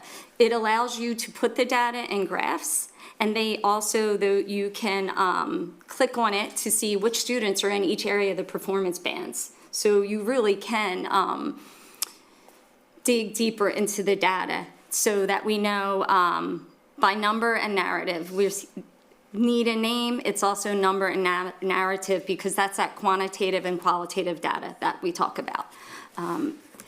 The next we look at... I'm sorry to interrupt you. Can I just ask what those different abbreviations stand for? Which one, the Like gender, ethnicity, ELD? EL I'm guessing is English language, but I'm just curious, IEP, but like... Economically disadvantaged, Okay. English language, IEP, Title I, migrant, and historically underperforming. Thank you. You got it. I apologize. A lot of acronyms going on. So this is a standards-based performance, and I'll give you a little bit of a quick, anything you see with an E to the left when you go to the standards, and this is how closely we look at these. E has to do with text-dependent analysis. If it has an A, it's literature-based. If it's a B, it's informational text. If it's BC, that's craft and structure. If it is a V, that's vocabulary. I know there was a mention of grammar and conventions of English earlier. That would be your D. So we really look at this graphical data by standards, because what we can do is across the district, then across grade level, and then by building, and then by class, and then by student, look to see, are we measuring the same areas that are being measured on the state assessment? Are we covering these areas in our curriculum to the same degree as would be expected and be measured on the state assessment? So these are some of the checks we use. The item performance, you heard like item analysis. This is an individual student report. PSSA reports go home as well. But we look at the individual reports on those students. When we get questions in terms of, do we know who the students are that are basic or below basic? We do. And as do the buildings. This is one report that provides the students' individual assessment data. And again, it's the numbers and the narratives. We know this is only a snapshot in time, but it causes us to look at other pieces of data and have some other conversations. The circle there, that area is the text-dependent analysis portion of the ELA assessment. This is the most heavily weighted portion of any state assessment. It has a rubric of 4 and then it's multiplied by 4. So while this student's advanced, they were only basic in text-dependent analysis. That's why it's important to look at these individual reports, because you could be misled to say, oh, they were advanced, but were they overall? That's where we're going to make a difference in terms of growth, and that's how we drive instruction in our PLCs as well.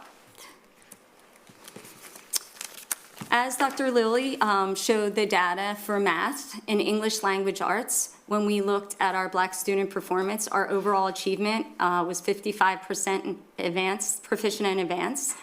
We met state expectation. What does this tell us? Well, it tells us that intervention and monitoring of progress in the elementary is having an impact as the students enter the middle school. There are programs and things we put into place when the new middle school was built. You have Title I programs moving up. You have 5th grade students. How are we going to continue that layer of support?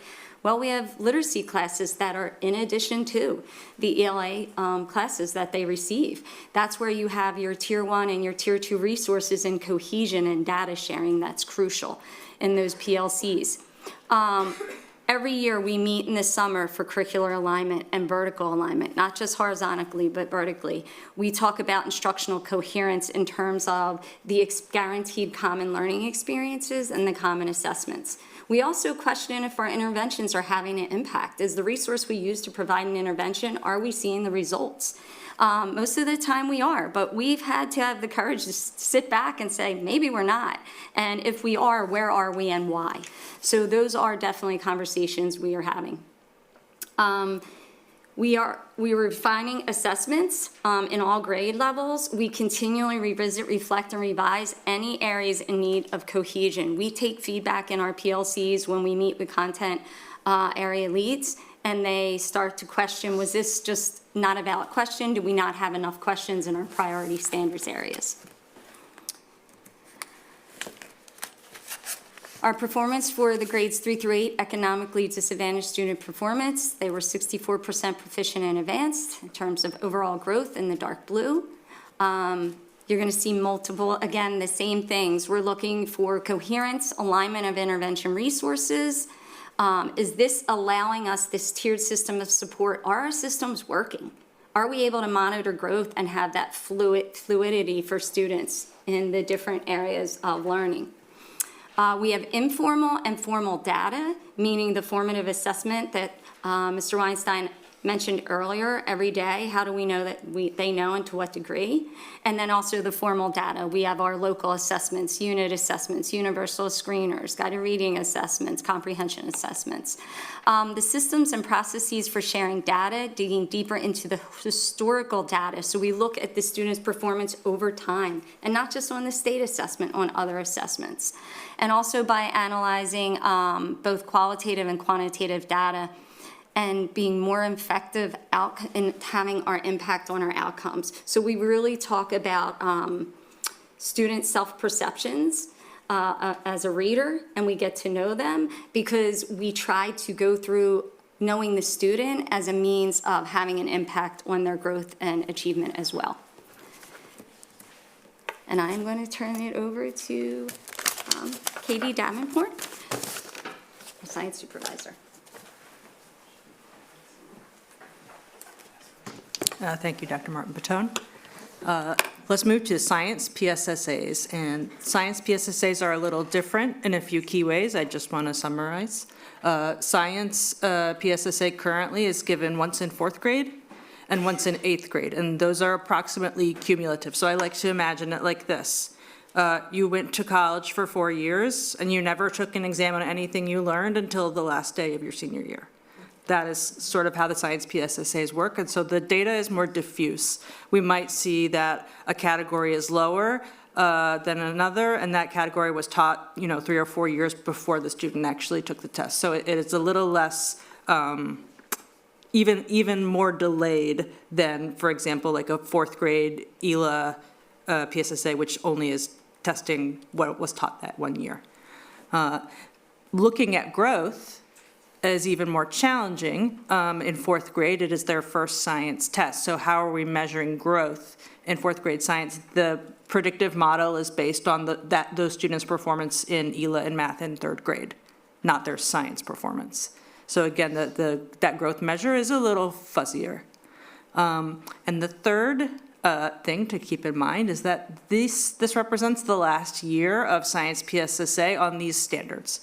We have our new PA Steel standards coming into effect this year, and so we will drill into this data knowing that we're going to have to shift our approach to meet these new standards that are more student-centered, more scientific process-oriented, and more aimed at how science and technology interact with life. So with that said, in 4th grade, an area that we noticed could use additional attention, and especially with steels coming into the picture, is scientific process. That tended to be somewhat lower in achievement than the content areas. For the 8th grade PSSA, which tests 5th through 8th grade, An area that we noticed we want to pay more attention to is Earth and Space Science, which is taught in 6th grade. Notably, 6th grade has less instructional time for science in 7th and 8th, and so that's something we're considering is how the different disciplines are allocated over the middle school years. Beginning this year, we'll have our first STEELS PSSAs, and that elementary test will begin this year to be in 5th grade. So our kid, who was in 4th grade last year and is in 5th grade this year, will be technically double tested. They'll have that 4th grade PSSA last year, and they will be taking the new 5th grade STEELS PSSA this year, although those scores will not count in the same way for the students. The scores with the new PA STEELS are going to count beginning spring 2026. As we are beginning to pilot this coming winter, STEELS aligned curriculum for grades 5 through 8. We're going to be looking at bringing some different programs on that will be both, as you were saying, aligned to those new standards, but also really looking at programs that are going to meet different learners and engage them. Something that is, I think, going to be very beneficial is that the STEELS standards focus on the student as the learner as the primary focus rather than science as the content, and you as the student are just along for the ride. I have also been meeting, I was excited by your question about who's connecting the PLCs, because something I've been doing is going to PLCs in different schools, sharing information, giving them kind of a common experience, but also bringing knowledge from one school to another. And I will be focusing this month, especially on the 6th grade earth science, and trying to learn more about what's working, what's not working, what could work better. As we look to our subgroups, I want to bring your attention to that 4th grade cohort. We see that they have lower achievement, and their growth was well below this particular year. So remembering Dr. Lilly identified that 4th grade cohort as the group that missed a lot of school, kindergarten and 1st grade. We saw their growth lower in math, and that's amplified in science, where again, they have relatively less instructional time. This is a group I'm going to be really paying close attention to as I visit PLCs. And as we look to adopt new curricular materials, I am planning to ask the board to think about this particular group of students that will be starting middle school next year as our first group to get new instructional materials, because we can see that when a group is struggling, students from the historically marginalized communities are going to struggle more, and we need to make sure they have the best materials to make advancements. I will now return to Dr. Lilly for discussion of Keystone. Thank you very much.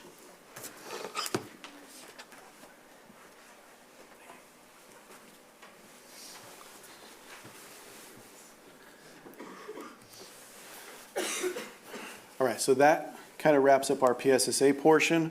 I'm just going to highlight again one of the things that Katie shared about the science and the projections. I mean, the state is using math and ELA data to determine the 4th grade science score for kids, like how they think they're going to do on the science test. It's just, there are some things like that within the data that the state uses that just don't seem or feel quite right. So we share that just, again, so you're in the know and you're aware of some of the things that we have to keep in mind as we look at some of this data. So heading into Keystone, so this is at the high schools now specifically. So in our high school data, one of the things we see when we look across, balcony view across our assessment scores, we outperform the state by between 30 and 40 percentage points. Again, it's not really who we compare ourselves to. We really look inward in our data, but we are, as Mr. Weinstein said, our 2 high schools are 2 of the top 3 schools in the state as far as achievement goes. So the numbers are not going to be surprising with how our students did, because we're number 1 and number 3. Our students exceeded the growth standard across all 3. This is one of the things where I said, if we can be blue in achievement and then blue in growth, this is one of the things we do see in our Keystone data. We are blue and blue, which is great. It's what we want to see. And I am going to also highlight here that the scores you see here for math do not include our middle school students that also took the Keystone exam that year. They are separated out. So what you notice is while we were 99% proficient in advanced in the middle school with our most advanced students, we are not 99% proficient in advanced with the rest of our population that takes the test in the high school. It's definitely different.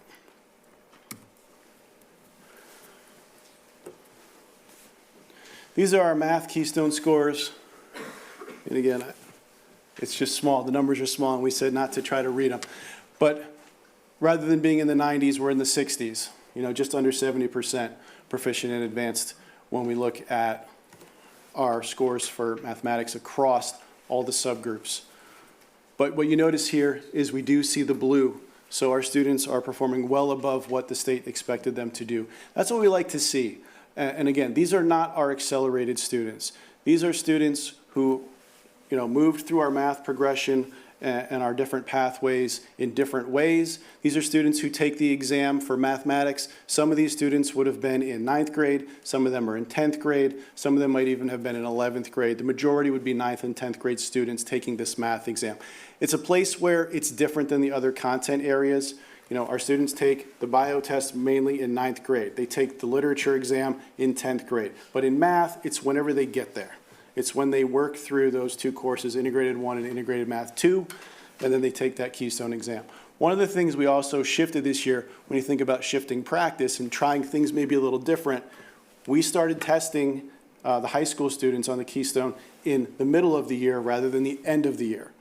Lots of different reasons for that, but our teachers felt that our students would do better taking that test in the middle of the year as we're still working through some of those Algebra 1 concepts, rather than waiting till the end of the year when we start shifting into more geometry and Algebra 2 concepts. So it was something we tried, and the results were about the same as the year prior. One school kind of went up, one school went down, so it's kind of a wash. So it's something we're going to monitor. We're going to try it again this year and see what that trend looks like, so rather than just using 1 year to make a determination. But it is something different that we tried based on feedback and some teacher feedback. So when we look at our Algebra 1 Keystone data specifically, this is what I talked about earlier about fancy fractions. So rational expressions and equations. Rational is kind of that upper level word for fractions, so things that have fractions in them or are represented as a fraction. So rational expressions is one of the areas we see as an area of growth for us at the secondary level. Again, that fraction theme kind of carries all the way through. While it's not listed here in our data, you saw from Dr. Dory Martin-Patone that we dig into all kinds of data. So one of the areas that is of interest to me is the success rate of our retesters. Our retesters, kids who take that exam a second time who were not proficient or advanced the first time around, I'd like to see that number go up. So that's an area where we want to try to work and see some improvement. Our growth does exceed state expectations, but we know we can do better. We know we want to grow. One of the things that we have in elementary school and middle school, when you talk about supplemental programs, we don't really have any at the high school. So, and I don't think that's unusual when you look at other districts as well, is kind of as kids move through elementary to middle school to high school, some of those supports tend to kind of wean away. But what we're looking at doing right now is IXL is a program we use in the middle school to provide that tier 1 support and maybe some tier 2, but at the high school we don't really have something like that. So we're working right now on piloting, setting up a pilot of IXL for our students who right now specifically have not yet taken the Keystone exam, and trying to see if IXL is a support that would maybe make a little bit of a difference there with those students. Knowing that our middle school students have that support, high school students right now do not, but it's the same course, so why would we not have that at the high school? So that's something we're looking to do. PLC process has been talked about greatly. We have that at the high school for sure, and we do have a high school math jumpstart program as well, similar to what we have at the middle school, where we have students really working to kind of close some of those gaps. One of the other things that high school program does is really tries to grow students, and not just in math, but also in their confidence, and really tries to encourage students to take honors level of math courses that maybe were kind of on the fence and weren't sure if that was for them. So we try to do two things, the math, but also the self-confidence and, willingness to want to jump in and tackle some of those honors level courses at the high school. So what does this tell us? Taking the accelerated students out of the mix, we have high middle achievement. We're still significantly higher than the state average, but we do have that dark blue high growth, which is what we want to see. That tells us our programs are being effective and we're growing students in mathematics. The final bullet on there, I'm just going to draw special attention to. And you saw we can break the data out in lots of different ways. In math, when we break that data out specifically, what we see is some of our students who the state projected to score in the bottom 20% of all students in the state. Those were some of our students where we saw the highest growth. So when we think about that, our students who struggle the most in math or really are not, they consider themselves not to be math students because, again, we're trying to both change their mindset about math, but also grow them and close some of those gaps. We saw some of the biggest growth in our students who the state projected to be in the bottom 20%. So that's how we start closing gaps, is having significant growth with students who are projected to be somewhere near the bottom. We don't accept that. We don't just say, well, the state says that's where they're going to be, so that's just where they're going to be. We don't do that. We really work hard to try to grow kids to really grow and perform and achieve. When we break it out into subgroups, we did the same two subgroups for Keystone exams that we did for PSSAs. Again, these were areas that the state identified as, having achievement struggles since COVID. We pay careful attention to these groups. And so for our Black student achievement, it's 28% proficient in advanced. It's not a number that we're proud of. I will tell you, unfortunately, that's significantly higher than the state. It's not a number that we're proud of. We're meeting the state expectation for achievement there.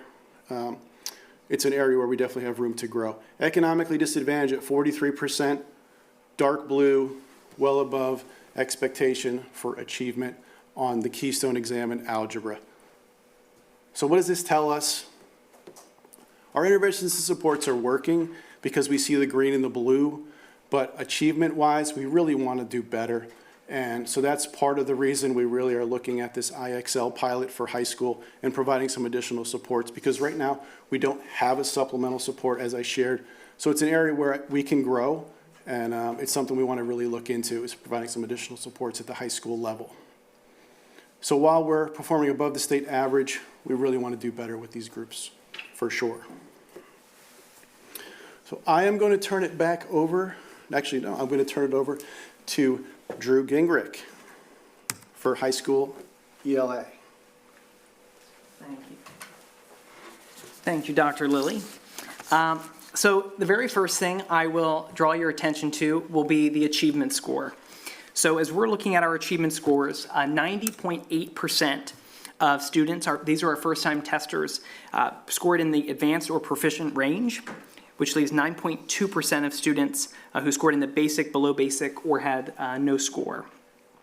The gross score, which is toward the bottom of the slide there, was well above the expectation that was set by the state. So as we, sure.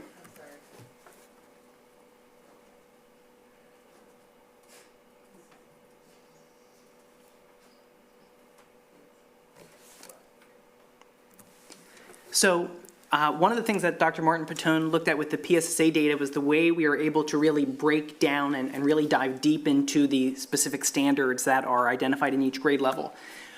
We're able to do that on a much smaller level for the Keystone. So really we can break down into 4 areas: reading for meaning fiction, analyzing and interpreting literature fiction, reading for meaning nonfiction, and analyzing and interpreting literature nonfiction. So it's a lot less specific. But really, the need that jumps from the page, if one stands out more than another, it is actually fiction as opposed to nonfiction. But they're similar in percentage. So some areas that we're really looking at for opportunity would be like Dr. Lee had shared, the success rate of our retesters, and we have both instructional practices and I'd call them like systemic or structural changes that we have as well. And the two content areas would be reading for meaning in fiction and analyzing and interpreting literature in fiction as well. So what this really looks like, one of the pieces that we're really working on that I would say is more curricular or instructional is this idea of offering students a variety of text experiences. So this allows them experience navigating a variety of different texts across a variety of different modes to practice making meaning from texts that we're both comfortable with and texts that maybe are new to us or maybe a discipline that would not be our typical comfort zone. Another piece of that is also looking at pairing texts and using them together to, number one, enable access to texts that might be new or complex for us. Make sure that we're able to build necessary background knowledge to really help us access texts and make meaning from them as they're intended to. Also to support comprehension, and that last piece, really inspire critical thinking, and that's where that enrichment piece comes in. So there are some instructional pieces that we can put into place to really support students and kind of reach towards those areas of opportunity. The last bullet point is thinking about what are some structural things we can do.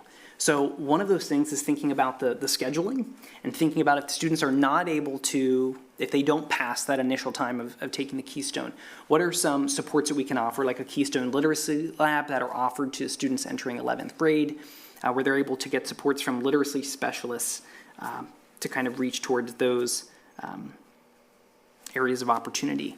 Another piece that I think that's worth mentioning there, though, is that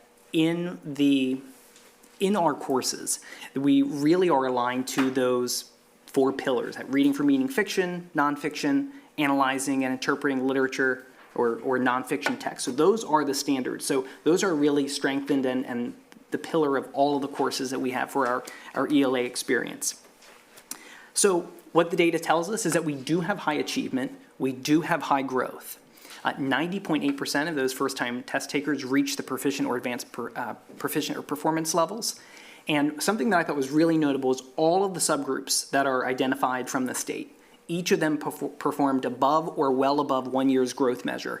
So I do like to say it even like jumps over that meets, which is green, and we're in that light blue, we're in that dark blue space.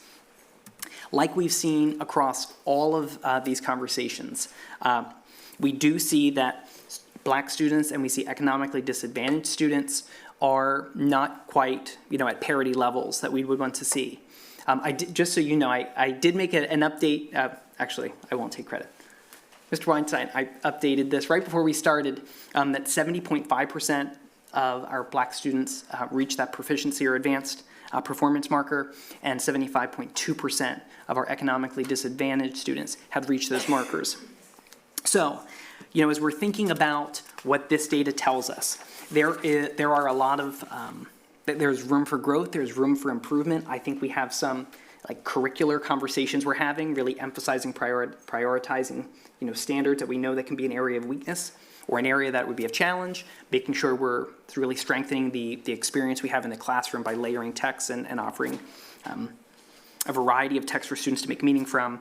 And I think navigating some of those opportunities, we're really able to take some meaningful steps forward too. And now I will pass it back to Katie Davenport.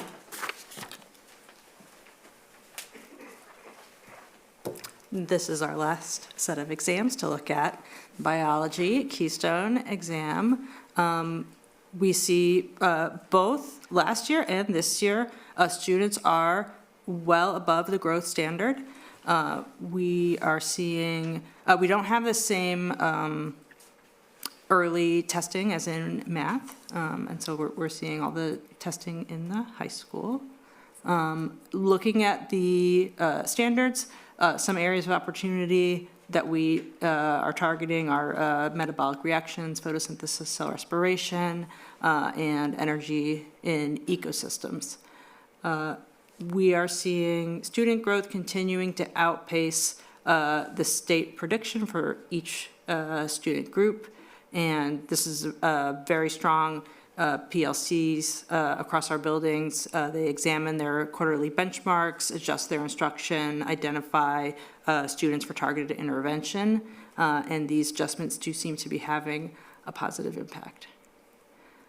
Looking at our subgroups, we see 55% Black students proficient and advanced, well above the growth standard.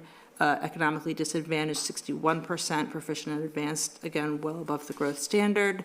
Not satisfied, but proud of the work that we're doing, continuing to look for ways to advance these students. Dr. Gaudioso, take us home. So you just heard a lot of data and a lot of actions that have been taken and continue to be planned and taken. And I just want to make sure that as we're picturing those next steps, it's in the context of the larger work that we do every day for students, and that what we just heard gives us a snapshot in time of how we performed on PSSAs and Keystones relative to the standards at that time. Some of these ongoing systems that I mentioned at the beginning when we talked about multi-tiered systems of support include the PLCs. I want to unpack a couple of these, and I'll do it briefly, but it's really important because I think this is where confidence can be built around system cohesion and making sure we understand the safety nets in place for kids. So we have district policy and goals. Those guide our practices all the way from, we have policies that relate to equity, policies that relate to homework, policies that really guide administrative regulations in a lot of different ways. I'll give one example about how that impacted achievement gap work, and that was when we moved to K+ programming a few years back. We looked at a disaggregated data presentation one year, looked at a need, and as the conversation actually started in CCOB during the presentation, what can be done, where are there opportunities? And it led to us putting in targeted full-day kindergarten in terms of that would be designed to meet student needs. The idea of guaranteed curriculum and practice guidelines. When we talk about how do we know PLCs are not just islands of excellence, we know that because of the fabulous fine folks sitting over here and the cohesion with the buildings. The curriculum articulation documents, they may include things like prioritized standards. They may include pacing guides, they may include common assessments, they may include common formatives, and they certainly include meeting frequencies and interactions with leaders both at the building level, principals and assistant principals, tag in as instructional leaders, and coordinate with our supervisory team. Our specialists and interventionists and win time and I&E and lunch and learn, these are another system of support. It can be enacted in informal ways that give students choice and informal ways where students can be assigned. And we've seen increasing tightness around certain practices that we want to see happen more, like some of the middle school, for example, intervention software called Efficiency.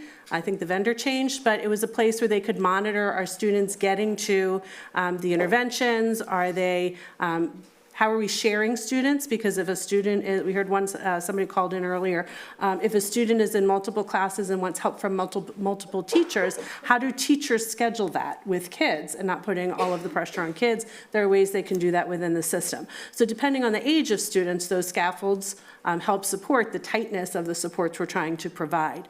Win time is a lot more tight and directed, of course, at elementary school. Building goals and focus areas. Individual buildings, when they are in that funnel looking at their student data, they are digging into areas that their individual building can grow. Principals are tied to PLCs and content teams and grade level teams supporting goal setting and helping them to identify instructional areas of focus and need within a building. Coaching and supervision, that is a system within our district where principals get to coach in on the practice of individual teachers. We are sending some of our instructional leaders, our technology coaches, for actual coach training so that they can be partners and thinking on the side to help improve classroom and data practices. We have data teams and core teams. Those teams are looking at data not just when PSSAs come out, They are looking at the multiple times a year, for example, in elementary when universal screening happenings, there's a beginning, mid-year, end of year. They're coming together to look at data. They're coming together on different testing cycles to look at unit tests, benchmark tests, and to talk about what next for students. They make class-wide goals. When they're finished with their class-wide goals, they're digging in on what individual students aren't making the gains that we expect to see, and they're setting smaller team goals.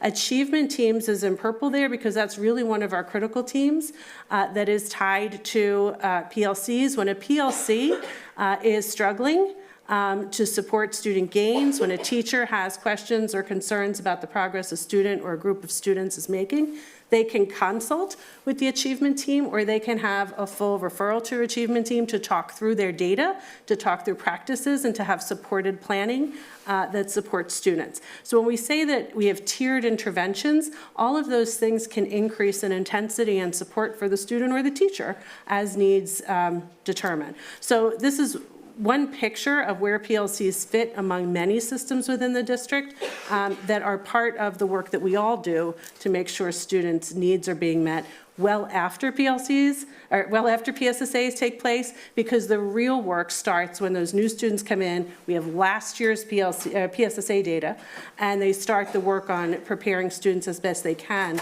with the data that's available. So at this time, I'm going to share with you one glimpse of what that looks like in real time, in action. I feel like a lot of my life right now is Linkit. So I'm sharing a little glimpse here. This is what it looks like when a PLC might dig into their data. This is not PLC, I keep saying PLC. This is not PSSA e-metric data where Dr. Martin Patone showed you how you can dig in at the state level. This is what PLCs in the district can do with their own test data. So they can dig in and look at overall performance. They can look at standards performance, and then they can do that item analysis that you heard about and look at item performance. The other thing that they can do, I don't know if you can see this, but it says show only items with 3 or more categories with 3 or more items. What that means is if I'm a supervisor, we've created a test, it's going to focus on priority standards that were taught perhaps within this unit. I might still want to test back on previous skills from a previous unit, and that would be called like a spiral review. I could include that on this assessment, but when I'm looking at data in different ways, I might want to focus on the priority standards for this assessment. Then I might want to look differently at the items that there are fewer of, but we're just taking a dipstick on how well are students maintaining that skill? How are students growing that skill from the last time we tested it? So this is one of the tools that's available to teachers and PLCs and teams as they're looking at data as we move through the year. We don't just have these capabilities available to us when PSSA rolls around. So this is the ongoing work, and we were doing some of this with Illuminate. This is a new tool for us this year that we're very excited about, very user-friendly. So as we grow into it more, we'll be expecting to do more and more with it. So I want to thank you. I know that was a ton. I hope you have a glimpse behind the curtain in terms of what PSSA can mean to us, does mean to us, and how we work with it. And I think our curriculum team would move up to the table for questions. Would that be the best way? Sure, that would be great. To do that? Thank you for that presentation. I know that that is a big deal presentation to the whole team and all of your folks that work with you. This is a big deal, and I know it was a lot of person hours and a big lift. I'm sure this group has a lot of questions. I'm sure the public has a lot of questions. In the same way that we're asking the public to be respectful of each other's time so we can hear everybody's voices, I'm going to ask my colleagues to really drill down and ask only your most pressing questions. And if you have some smaller issues, that we could follow up another time so that we're not doing this, keeping in mind that we still have one more topic that we want to address. The one thing I want to jump in is to make sure, Scott, please, if we could get the updated version of this, because thank you so much, because that English slide was very, very different than what we have here in a very, very good way.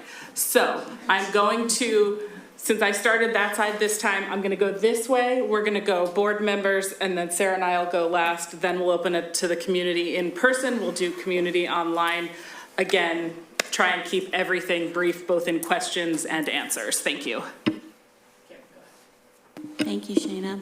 Okay, I will be succinct, I hope. I'm always curious, like, if we can disaggregate the data around this economically disadvantaged group, like, who, you know, racially at least, is it possible to do that? It's, in terms of disaggregating, like that is. Like I'm just saying, like, The makeup of the group, makeup of there that is group. some duplication there. We would have to do some of that manually. Okay. One thing I did want to, I'm glad you brought that up, because one of the things when we were talking about who is in that group, and that the state classifies, I just want to echo, it's a confidential group.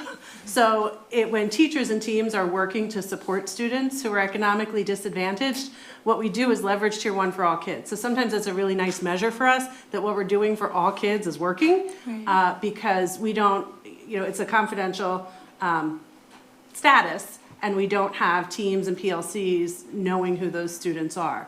But could it be disaggregated further to see where the crossover across groups is? Is that's your question? Exactly, because I think, at least in the past, and we've had this discussion before, a lot of times when we talk about this data, we always say Black and disadvantaged, and people would think that they were synonymous terms, and they are not. No. And so that's why I want us to be very clear about, you know, really breaking down that data.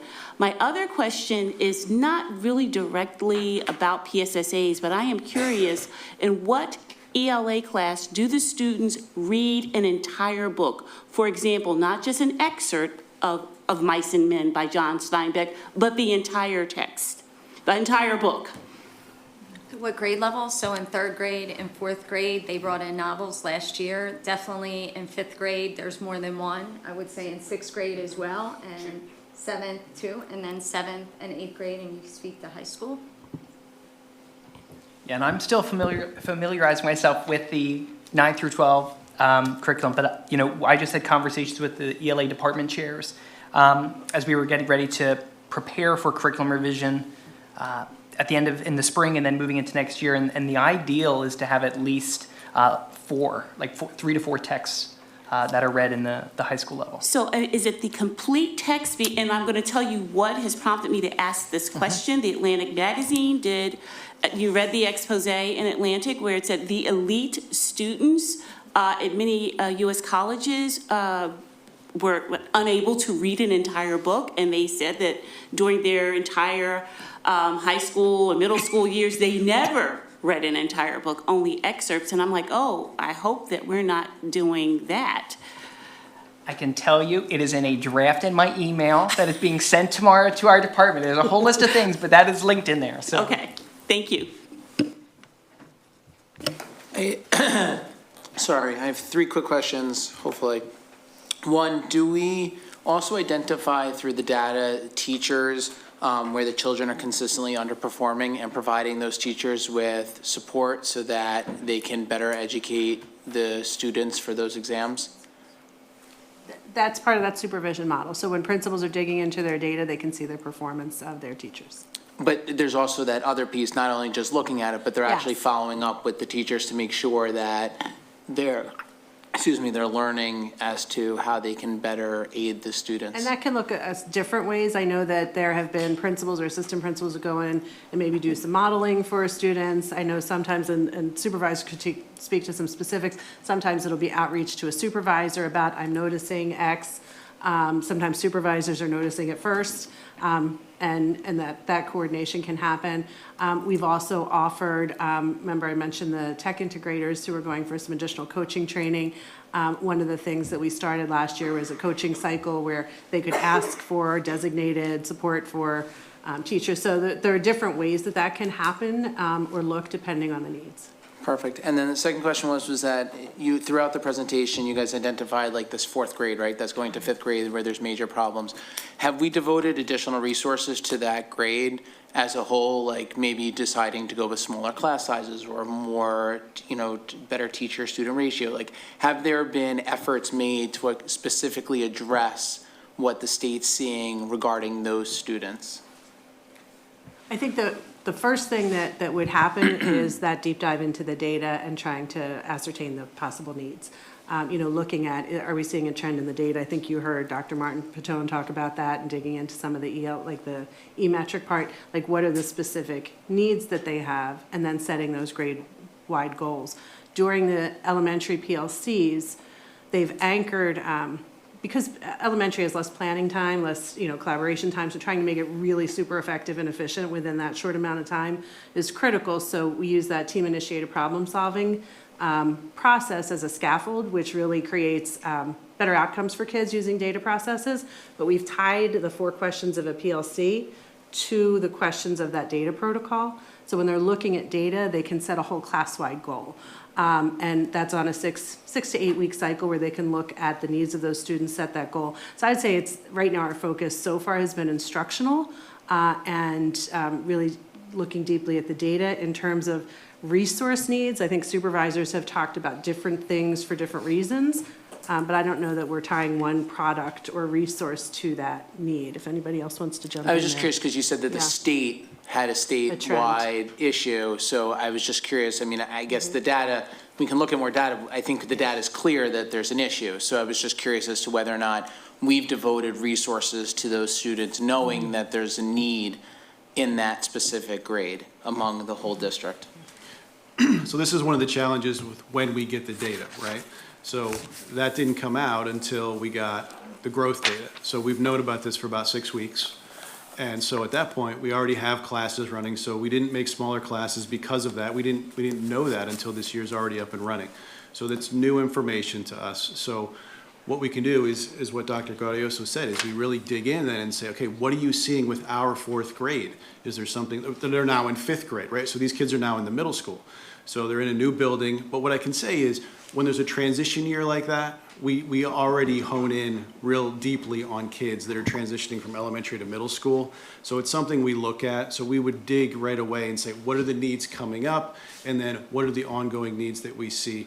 And we have, as she said, tier 1, tier 2 supports at that level that we can use to intervene and provide supports. And we would really try to meet needs with what we have, because if we're talking about instruction and redistribution of resources using what we have in a different way, like those would be things we were prioritizing first. Can we meet student needs with what we have before looking elsewhere? And additionally, while we're seeing the growth issue, and this is a trend that the state noticed, our scores are still way higher than the state. We still want to modify and work for those students, so their growth is getting where we would like to see. So that parlays into the last one. Thank you. Oh, I'm sorry. go I was ahead. just going to give you specificity for ELA. We look at our transitional data, so we hopefully aren't too surprised. We may be surprised, but if we're monitoring the growth in our transition data, so some of this we could see in advance. Again, it's one snapshot in time in certain areas. We looked at our local data, so we try to get ahead of the interventions and supports the year prior with the data moving up. What we did do is in tier 2, we added just words instruction, so we could provide those interventions and ordered additional materials that are being utilized in both tiers of support. So we don't have the specificity of how much growth, but we do have some assessments that help predict for us to get ahead when we do the transitional data meetings. And then, sorry, the last thing is, and this could be for the future, but I'm just curious, I think specifically when you identified like economically disadvantaged and African-American, like for math, 54% and 42% respectively, compared to 81% where it was as a general. You talked about how there's tiered intervention and support. It would be helpful to know what that was and if that was provided to all those students, so that, and what that entailed. Is that, if you've identified that the likelihood that an African-American student's going to pass is 2% or whatever the numbers you come up with, like, what type of resources are being devoted to that, and how often is that happening? I think that would be helpful to see, because to me, that's a huge gap. This was my question before, is that there's a huge gap here, and I think, we need to devote the resources necessary to make sure that everyone's at that 81%, and then the same thing with ELA and other areas as well. One thing that would be really important there is when we're looking at eligibility criteria for supports is not relying on the one piece of data. So looking more broadly at what else do we see that's indicating a need. Would be one of the things that the teams do. And when we look K-12, there's criteria for literacy support, criteria for math support, that, echo what Dr. Martin Patone said. Hopefully, a lot of these students are already getting the support that they need, and we're just working to close that gap. We're just not quite seeing it yet on the state assessment. So those are some things that are really important to look at, rather than it's less of an if they scored this way on the PSSA, this is the support they will get. It's more, what does that student need? Because some of that group may have some crossover, for example, with students who have some IEPs and have an individualized pathway and other types of progress monitoring in place to make sure they're growing with appropriate levels of rigor. So it's a little bit nuanced, but yes. I don't know how we would show that in terms of like an if this, then that, but. I was just curious because it was, sorry. No, I don't think it is that nuanced. Like, some of what we're talking about is exactly what Dory just emphasized, and I want to double click on her point, and you see the efficacy of the approach in the English language arts data in the progress over the years, because we're hearing about a proactive approach in using the subsequent systems. I just want to, I'm sorry, Shana, I broke your protocol, but I don't think it is that nuanced, and when we continue to add in these other layers, it does not mirror what's in this data and hasn't been in this data for decades in this district. That is unacceptable. It's great that we're making progress under PVAS. That's fabulous. It's not nearly enough, and it's deplorable, the gaps that we're seeing. And so I don't think we can continue to talk about the nuances and things. We need the real strategies that we're putting in place in the system, and we have outliers that demonstrate progress that we can really build on. So I'm sorry to break your protocol, Shana, but I just don't want to keep having the same conversation for the third year in the row with my seat at this table, because it's starting to sound like that. Okay, I appreciate that feedback. Jason, are you? Good, thank you. I was just going to give you a specific example, it's okay. It's okay, we appreciate that you've got one. I don't really have a lot of questions, because mine was basically the same thing. I was concerned about the fourth grade, because you know, with early, when they talk about early intervention services and students, once you reach the data, unless it's changed in the last few years, once they reach third grade and they're behind, they don't usually catch up. So I have a lot of concerns about that grade level, but I'm also wondering about the grades coming up, because they lacked in early intervention services under COVID, and we know the state has been underfunding early intervention services and not keeping up with demand nor the increased costs of it. Are we seeing that impact in the younger grades coming up, and are we going to see that in this year's, in the standardized tests they're taking? I was going to say, do you want to do doubles or? So I'll speak to literacy specifically and that approach in terms of some of the impact that we're seeing, and thank you all and those that preceded you that with some of the programs that we were able to put in terms of foundations. So it provided us a program we can for specific areas of mastery and specific areas of literacy. We also have universal screeners. We progress monitor. We also have benchmark assessments that we measure the attainment of grade level standards. So we have we have multiple measures. We have literacy criteria, and over the past few years, we've really honed in on refining those practices and that criteria. So we should know where are our students at all times, and what are we doing to help them grow and to achieve? And we do know that. It's essential, especially with FDK, full day kindergarten. We've established if-then statements, so we already know if they do well on these universal screeners, they've already reached the end of year assessment standards. We don't assess them anymore because we don't need to, but we'll still use those other areas. So we measure in the areas fluency, nonsense words, we could go on, but all the areas of literacy so that we have a really full picture prior to the state assessment. And again, we have other intervention tools that are in tier 1, and then what does that look like when they go with their literacy specialists and so forth. So for literacy, we do have a really comprehensive picture that we use to inform our instruction and really focus in on the growth to close the achievement gap.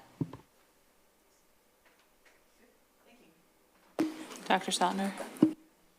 And Doria, and this is for everybody, but like kind of filling in on that, as we look at not just the literacy, but also the math, and then you had the one image on there where you're looking at like where are their scores based on their standards. And it's great that we look at where the kids are doing great, but as always, it's where the kids are not being successful. So how are we looking at this data based on what are the skills that they're getting, and how are those skills that they're not getting connected to the curriculum review and the PLCs? Like, this all started with PLCs, and the number one question I have is, how are you measuring the PLCs for effectiveness? How is the outcomes of the students being fed back to the PLCs to say, how do we need to change our intervention? Or if the materials aren't working, or back to Jason's point, we need more help in interventions, because it is a tier 3 then, and you have to do an intervention. How are these pieces going together? Because this data looks worse than the last 2 years to me. And that's the hardest thing for me. I can't compare if I don't have the total compare. We don't ever do a budget conversation without 3 years of data. I don't know why we're doing a conversation on these numbers without 3 years of data. And I know they're not all the same test, I get it, but on that same fact, if we're constantly saying, hey guys, this isn't the only test, then give us the other tests we can compare it to. It's really hard to look at a snapshot and not react when that snapshot keeps going lower and lower, and not connecting the dots between what we say is working and the data that we're coming. I know that was a lot, but it's all in there.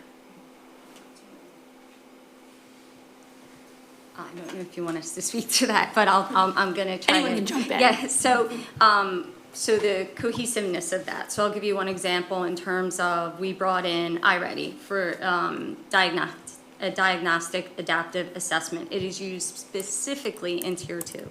In Tier 1, we utilize assessments and we use Ready consumables. So this is one cohesive resource based on our own local data. We look at our unit assessments that are standards-based to see how are they doing on those unit assessments. We also have those other screeners and curriculum-based measures, guided reading assessments, standards-based benchmarks. We look at all of the criteria, and then over time, they're given 3 times a year, all of those assessments and in between for different areas of literacy. The diagnostic adaptive assessment, those results have next steps lessons that's shared with Tier 1 instruction through PLC conversations. This is our 2nd year with that resource. So I'm not like, I hear what you're saying because I've been here.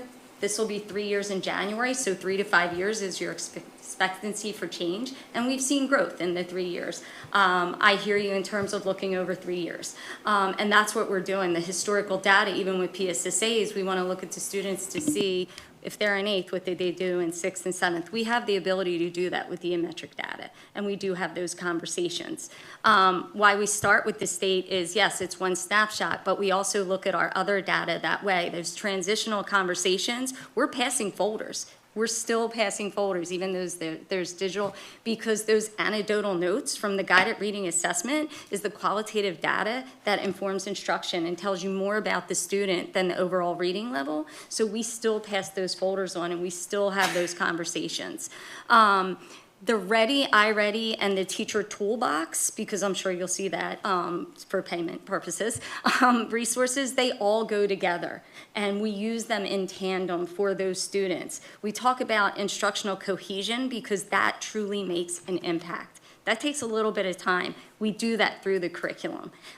We need to assure and work in partnership with the buildings and administrative teams to say, are we all following the curriculum? Are we all looking at these pieces of data? When we come to the PLC conversation, what data are we bringing to the table to talk about at that moment in time? And so this is, I'm not going to say we're fully there yet as an organization. I think we have pockets of progress.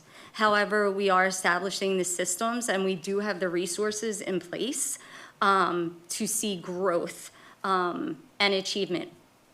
We've seen, I think from ELA, we've seen consistency in achievement. The red, I wouldn't say was totally surprising, definitely concerning, but I do believe, and I have confidence in what we're doing with the early literacy practices, is we'll start to see an impact in another year. And I can say, in terms of our local data, we've seen growth and improvement. The one area and why we chose that individual metrics report is we really want to hone in on those advanced learners. And the other subgroup we looked at is GIEPs, where we're seeing that we're not seeing as much growth there, and that has an impact in your scores. So we are looking at that data specifically in 5th grade, which would be, here are our advanced students, have we seen the growth? And if we haven't, why not? What are we doing? And what are some things we can talk about, even though it's one assessment? So I can say that the conversations are happening, but are we quite there yet? I wouldn't say all the way. I'm glad you brought that up, because that was my other question. Like, we see these bars, and, you know, I always look at where's the line, who's below the line, who's above the line. But there's also scary differences between the pink bar, the yellow bar, you know, whatever color the bar is, between like below and the 2 lower categories and the 2 upper categories.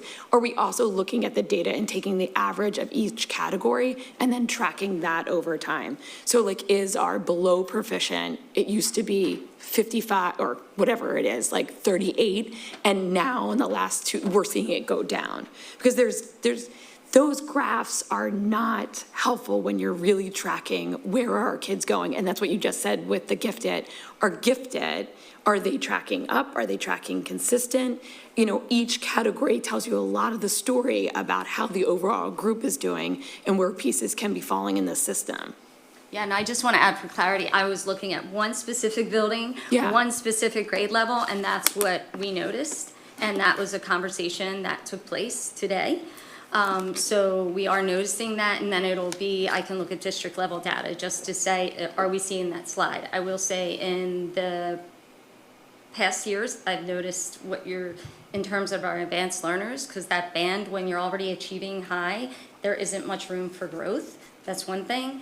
The other area we tend to, in the PLC conversations, one of the things we really try to emphasize is not to just look at advanced, not to just look at the scaled score, because as you saw that in the text-dependent analysis, they were basic.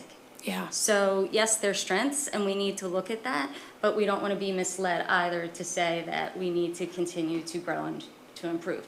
So as much as that is why with MTSS, we have to look at everything, and we're looking at all those groups.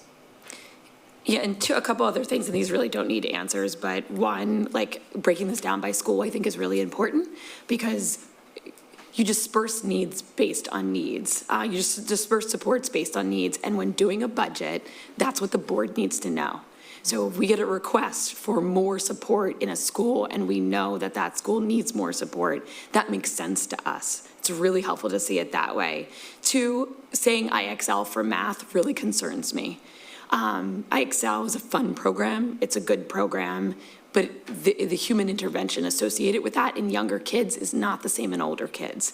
I think that felt a little light, just to be honest. And then the last thing is, it would be really fantastic if the quantitative data could be added to MTSS, so then people are able to look back and say, back to your point earlier, Scott, recommendations for teachers do really matter. And that's a recommendation of how to help a kid. And last and final thing, Jen, I really do appreciate when you started off this conversation saying it's not always about the deficit of the child, but the tools that the teachers need to put in their box to be able to use to help that child. Because so much of this work is, what can I do to make it better? And that was a very functional behavior analysis way to come at it and say, I can do this if I have this tool. And so that's also things we need to do when we're looking at policy and we're looking at budgets. Thanks. Sorry, my voice gets squeaky when I'm tired. Great, Anna, go ahead. Okay, Jason, I cut you off. Did you have, okay. So I want to follow up on what Curry shared just now. Just a question about how are we approaching it from the specificity side of things to proactively address the need.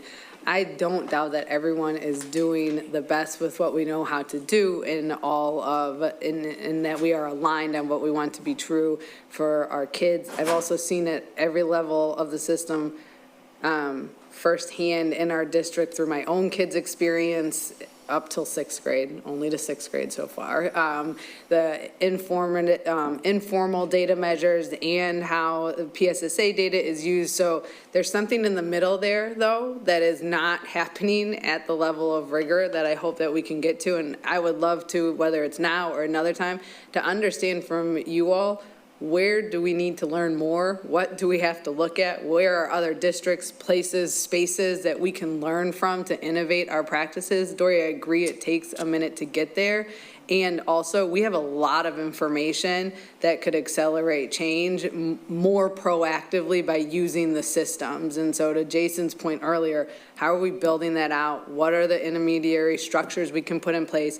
Where is there predictability for the board in the data? And how else are we communicating with parents how to use the data in the informal measures beyond just looking in Schoolology in the PSSA report that we get home, so that we can be more partners in working towards our shared goals.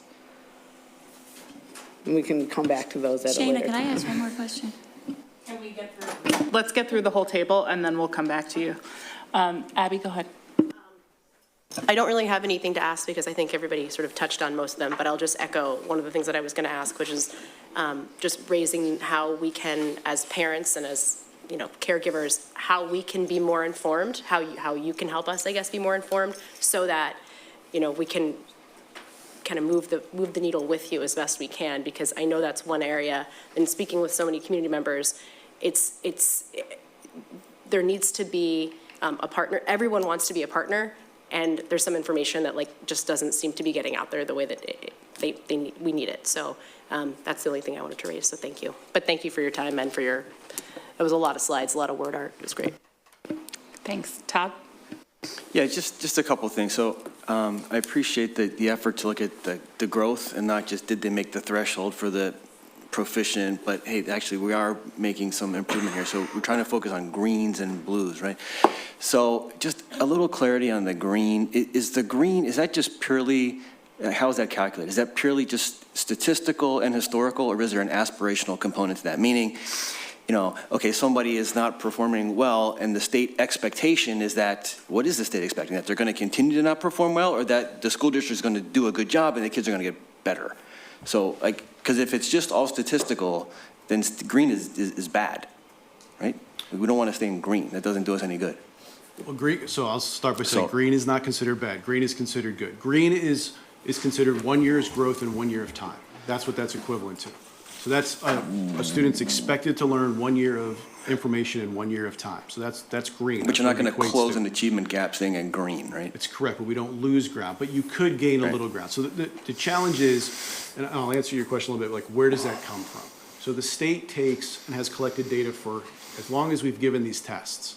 And what they do is they say, okay, how did this student score historically on every assessment we've had so far? So if this is a 7th grade student, everything they've done in 3rd grade, 4th grade, 5th grade, 6th grade, they take all that data and they say, every other student historically who has had those same scores, how did they do when they went to take that test in 7th grade? And that's the projection. Hundreds of thousands of data points is what they use to determine that. So they say, this is how this student will likely score. And there's a window in that, and that's where the range comes from for green. So plus or minus a little bit. But if you do significantly better than that, they're saying, well, you've done better than the hundreds of thousands of data points we have. So you did something with this kid that other places likely haven't been able to do. So what was that? Got it.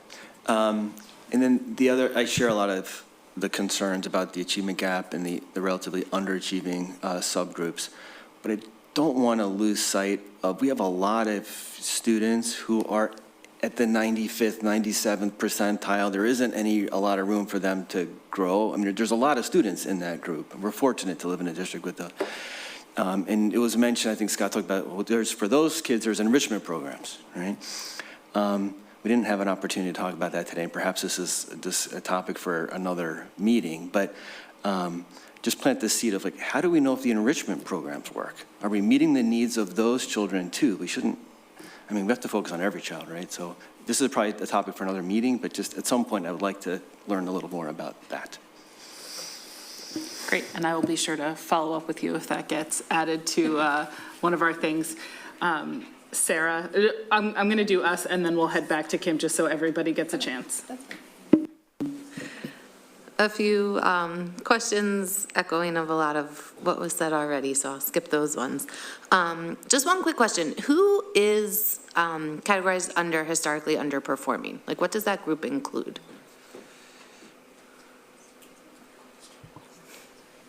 It can cross categories. I mean, we can have students who were economically disadvantaged, could include African-American students.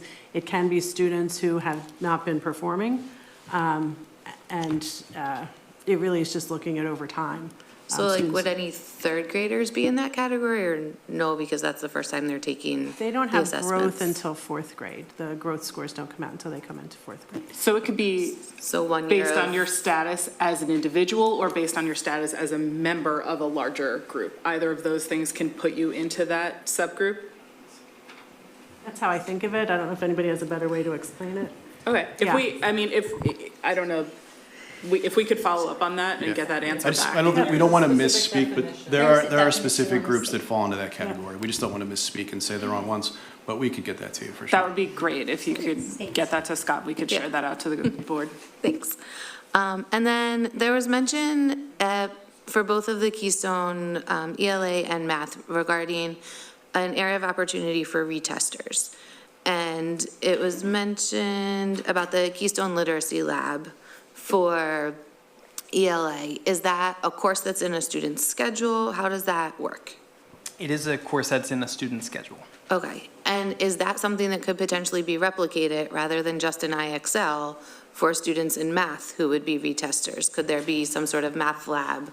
So we do have that. We do have that. So IXL was in addition to the things we already have right now. So that was an additional thing. One of the things that IXL has is a diagnostic, and that helps us really hone in on exactly where are the needs, strengths and needs. And to kind of go back to your question earlier about the other end of the spectrum, so to speak, that also helps with that. So what are the areas of strength to the point where we need to extend and enrich? So that's kind of giving us a little bit of everything we want to know about kids to be able to differentiate in those ways. But that's what it was. So we do have math lab, just like we have that in middle school and high school. So we do have that additional support for math already. Okay, great. And then regarding the fifth grade cohort, I know a few of us have spoken about it already, and wanting to be more proactive. I know we just got the results a few weeks ago. I'm looking at them for my personal school district that I work in as well. Is there anything that we can do or ways that we can think creatively to be proactive for them for planning for next year?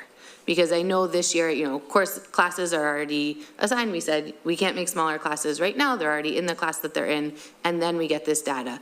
But going forward, I think it's unrealistic to expect a huge jump where the state's going to say, oh, there's no concern anymore at all next year for this group who will be in sixth grade. So what can we do proactively to start thinking about that now in planning for next year? And that's not necessarily something that you need to answer right now, but just something to think about as we move through this school year. And then my last comment is, it was mentioned in this data presentation, also in the PLC presentation a few times about knowing students by name and by need, right? So if we have this concept of knowing students by name and by need, and in theory we've known students by name and by need for a long time, where are we missing those needs where we're not closing those gaps for as many students as we could be? So, if we've identified the student by name, if we've identified what the need is, to me, there's something missing at some point where we're not meeting that need in order to raise that student's performance and ability up higher. I can give you an example that you wouldn't see it, but that things are being done. So for instance, if you have a student who's going in fourth grade in the fifth, for instance, and their need is still in fluency and that area of literacy, that's going to have an impact on their comprehension on a state assessment score. It's just going to happen. However, we have to address that need. So we provide Just Words program in Tier 2 by the literacy specialist. That is in their schedule. They have the literacy class. We're still going to try to leverage out the other areas of learning and improve comprehension as well. That's an example where we'll definitely address the need and see the growth, but we're not seeing as much achievement because we already know moving forward that they've been behind. So those are the conversations to say, how do we almost double up our interventions to get them where they need to be? And that requires resources such as time, money, personnel, and the actual resource. So those are the conversations we're having. And that's one example that we are aware, and it's just a need that's been over time. Okay, I had most of my questions answered, so I'm just going to hit on some of the key things that I thought was really fantastic that some of my cohort brought up.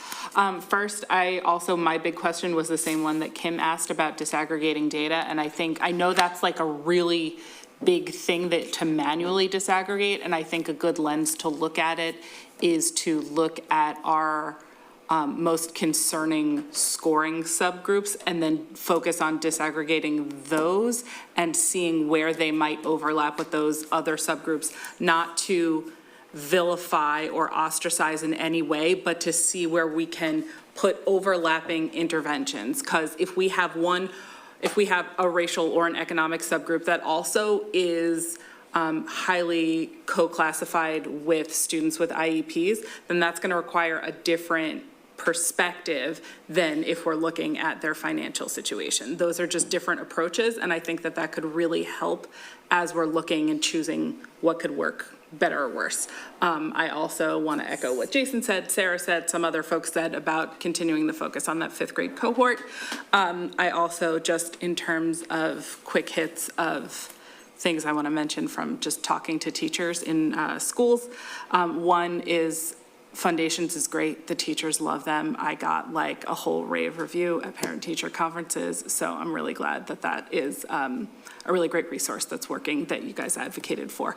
The other thing that I wanted to bring up is that because 4th grade has a lot of tests, the 4th graders get tested a lot, and it annoys the kids and it annoys the teachers a lot, and it's very disruptive. And so I know that measurement is a big thing, and I know that we're asking you for more data all the time, but I would love if there were some sort of creative way that we could approach. I know we can't do less state testing. That's kind of not our deal, but or not our ability, not is a better way to say it, but if we could look at sort of minimizing or condensing the amount of local district testing that we're doing for that cohort, because just from experience, they feel really over-tested at that point. So I will throw it back to Kim. Be quick, because we're late and we still want to get everybody in. Sorry. Todd actually triggered another comment that I want to make in reference to enrichment, because all children deserve to have enrichment, period. It's not just the students who are considered elite that should have enrichment. All children benefit from enrichment. And I hope that we go in that direction to provide that, because that might be the thing that unlocks additional learning for those students who are traditionally told, well, you're going to get another worksheet for you, buddy, as opposed to, hey, can you play with these Legos and maybe we could, find some creative way to do math through that, or your literacy through that. My second question is, are the PSSA's tests, pre-tests, available for parents to download online that they could do practice tests with their children for all 3 areas? Okay. Can we make that available on like a link on our websites for parents who might want to do that, and that they could, we could certainly do that. practice the different. Or even if we have email communications home to families to include it in that. Right, so the people, because, those who know don't say that this is available, and are able to take advantage of, and the other people don't know, I could be, just do 1 practice test a day, practice question a day, and, then test yourself at the end of that That sounds great. We're going to get, Anna has one quick hit, and then if any community members are in person and would like to sign up, if you haven't done so yet, if you could sign up on that, and we will start getting people in as soon as possible. Anna, go ahead. Yeah, I just wanted to respond and clarify for the record Sarah's question about historically underperforming. It's classified by PDE as economically disadvantaged students, English language learners, and students who have an IEP. We have cohort data starting in 3rd grade of students in our district who are historically underperforming. Great. Thank you for that feedback.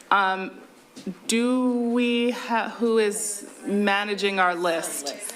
Is there not a sign-up sheet? Because it's not a board meeting. It's a regular meeting. I was having a Monday kind of Monday. Lisa, come on up. And I appreciate whatever brevity we can manage, because I know we're all late. Hey, guys. All right.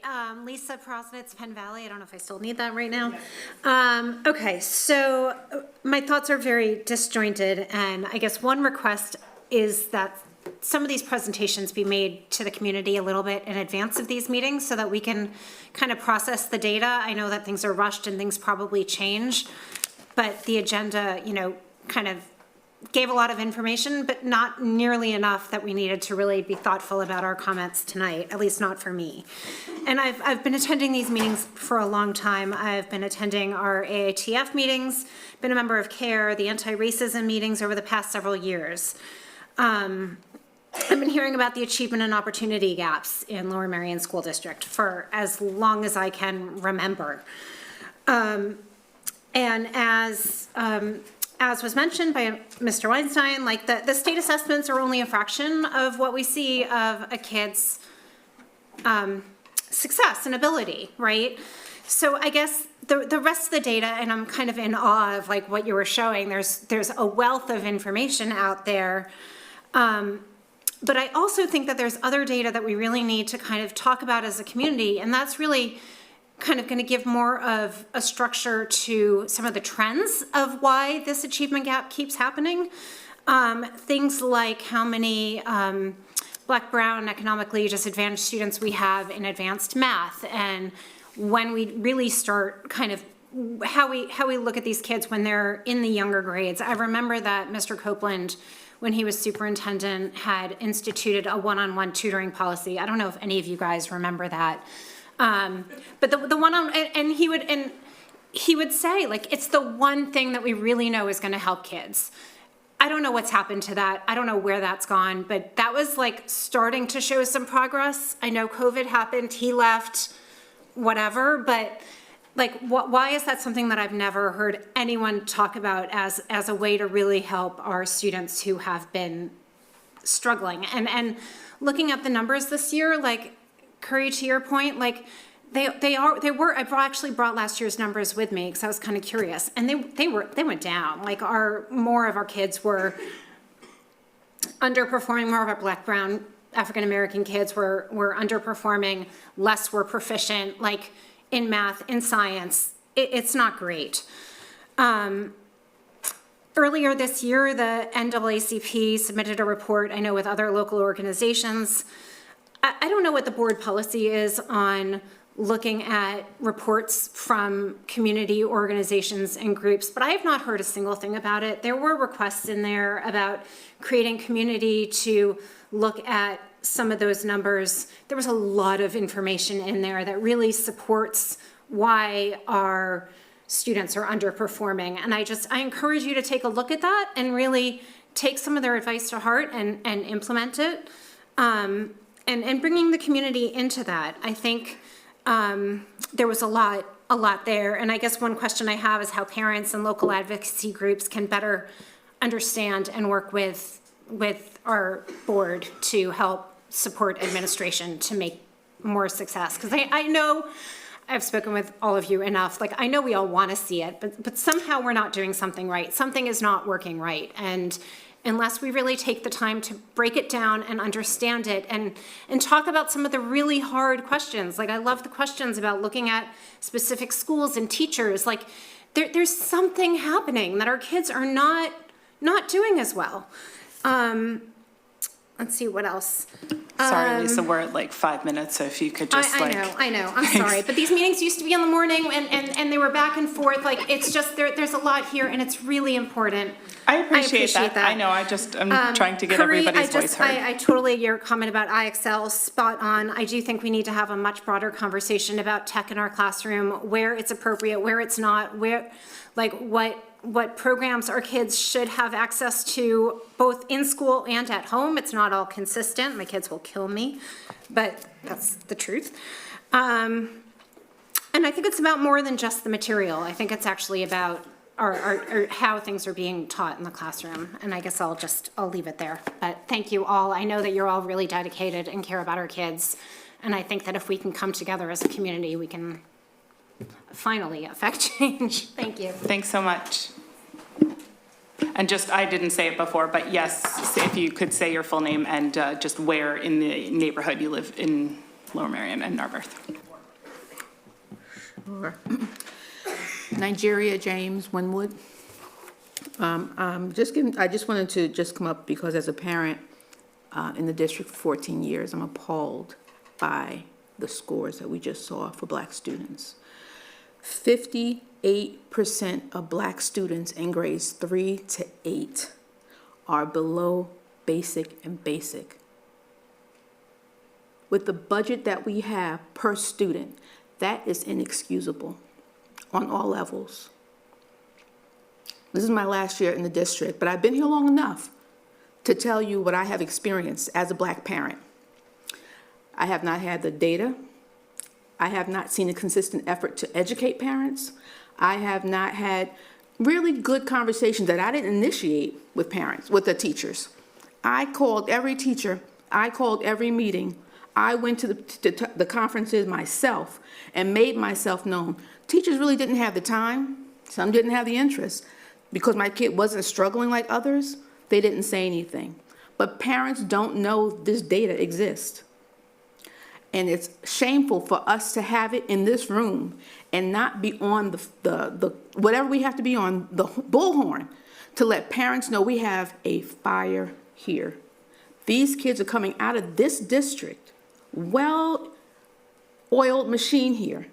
There's no reason for so many Black kids to come out of here struggling and unable to become employed, not to have a future as bright as those kids who scored 95 and 98%. I'm appalled. I'm a taxpayer here. My kids, I'm luckily out of here, but I'm telling you, you are missing so much. You're missing parents. Someone needs to talk to the students, because sometimes they can help you build the program that you're looking to build. You in the room, you cannot sometimes culturally connect with the kids. You don't understand what they feel going into a classroom where they are outnumbered. They don't know how to speak to anybody. They don't know who to talk to, and people don't know how to respond to them. There's a cultural mismatch there. There are so many levels that you're missing. I'll sit down with anybody to talk about what I think could help. But this brings me to tears, because I have been here long enough to see these kids go from kindergarten to high school. I know the kids who are coming out who won't do well. You know them too. And to see that on that board, to know that every year they are failing or not doing as well as they can do, it is a shame. And everybody's responsible, because if the parents don't realize it until it's too late, and the kids struggled that much all the time that they were in this district, and no one tapped it, no one took the time out to find out what is going on. It's not just paper, it's just not numbers on a page, it is someone's life. We are limiting their possibilities, and that is a shame. There's no reason for it in 2024. With a budget of $25,000+ per student, there's no reason for it. Parents need to be brought into the conversation. You need to educate the parents about the tools, the data.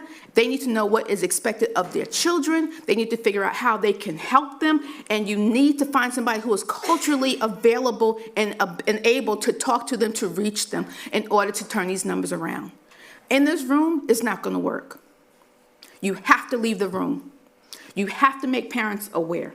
You have to hold the meetings, and we can't wait until next year. This is something that should have been done a long time ago. We are in a crisis mode here. Our kids are failing, they're not doing well, it's coming out in behavioral, it's manifesting in behavior. So when you see all these kids in schools fighting and doing all this stuff, they can't handle the work, and no one's tapping into it. So we owe it to them, we owe it to the parents to make sure that they know what is going on. These numbers are telling you something, and it's nothing good. So feel free to reach out and let me know if I can help in any way, but we are past the time. Absolutely. Thank you, Ms. James. Hi, I'm Crystal Goodwin. I live in Ardmore, and I have a daughter in 8th grade. No, God, no. She's in 6th grade at Welsh Valley. It's been a long day. So I think a lot of people are saying the same thing. I will echo what's been said. There is a need to collaborate and come together and leverage the parents, the community to help. There's a defined problem. You outlined it in the data. How do we get the data? Is the data accessible to us? Do we have to have a right to know? Do we have to fill out something, get approval?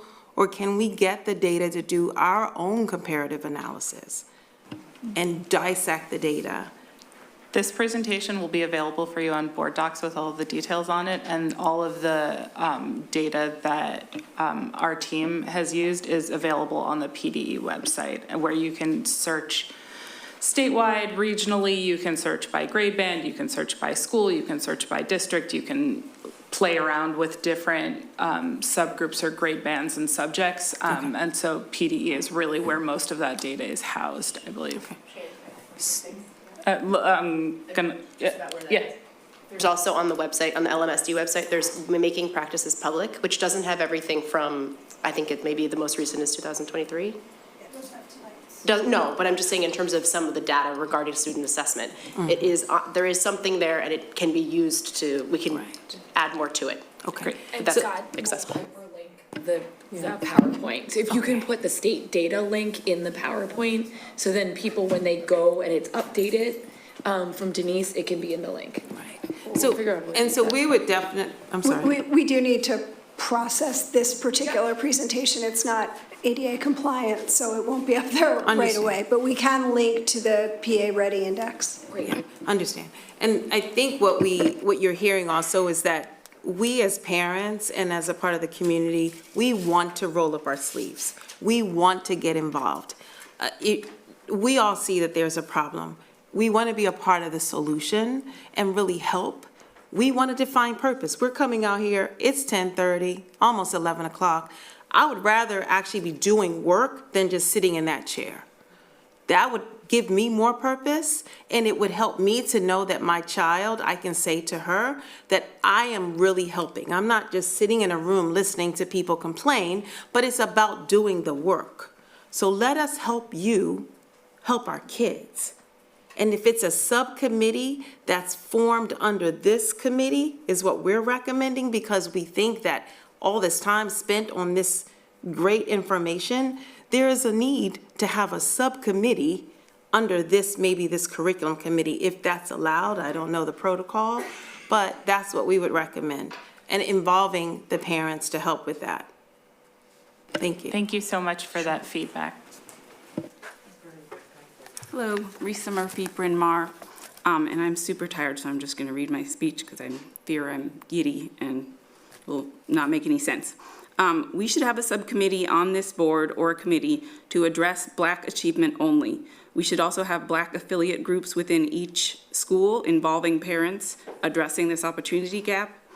This will help us focus some of these problems and fulfill our role as a state leader to which other schools compare themselves.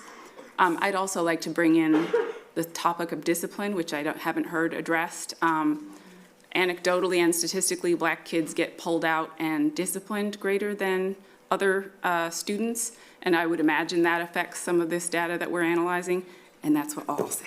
Thank you. Thank you. Good evening, Nina Chervova Abdul Malik, parent, and I also work as an instructional assistant at Gladwin.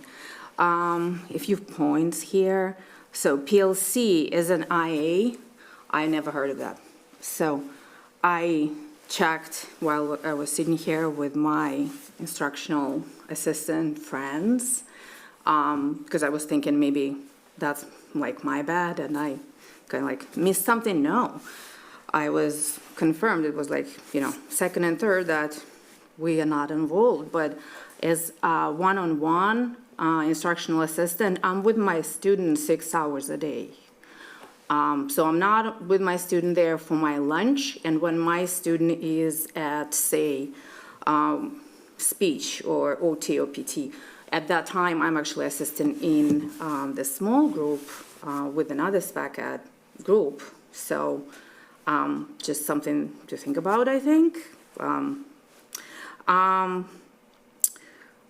Testing, again, it was said here, I'm glad I heard that, but yes, it takes so much time, and it's just my personal experience hearing from teachers that teachers rather would instruct and have time to instruct than to take test after test, assessment after assessment, especially when we know that in the environment of the exam, test, assessment, so many of the students, they just, the data that then we see, or what we then present, it's not really the real mirrored information of what is a retained knowledge of that, of so many students.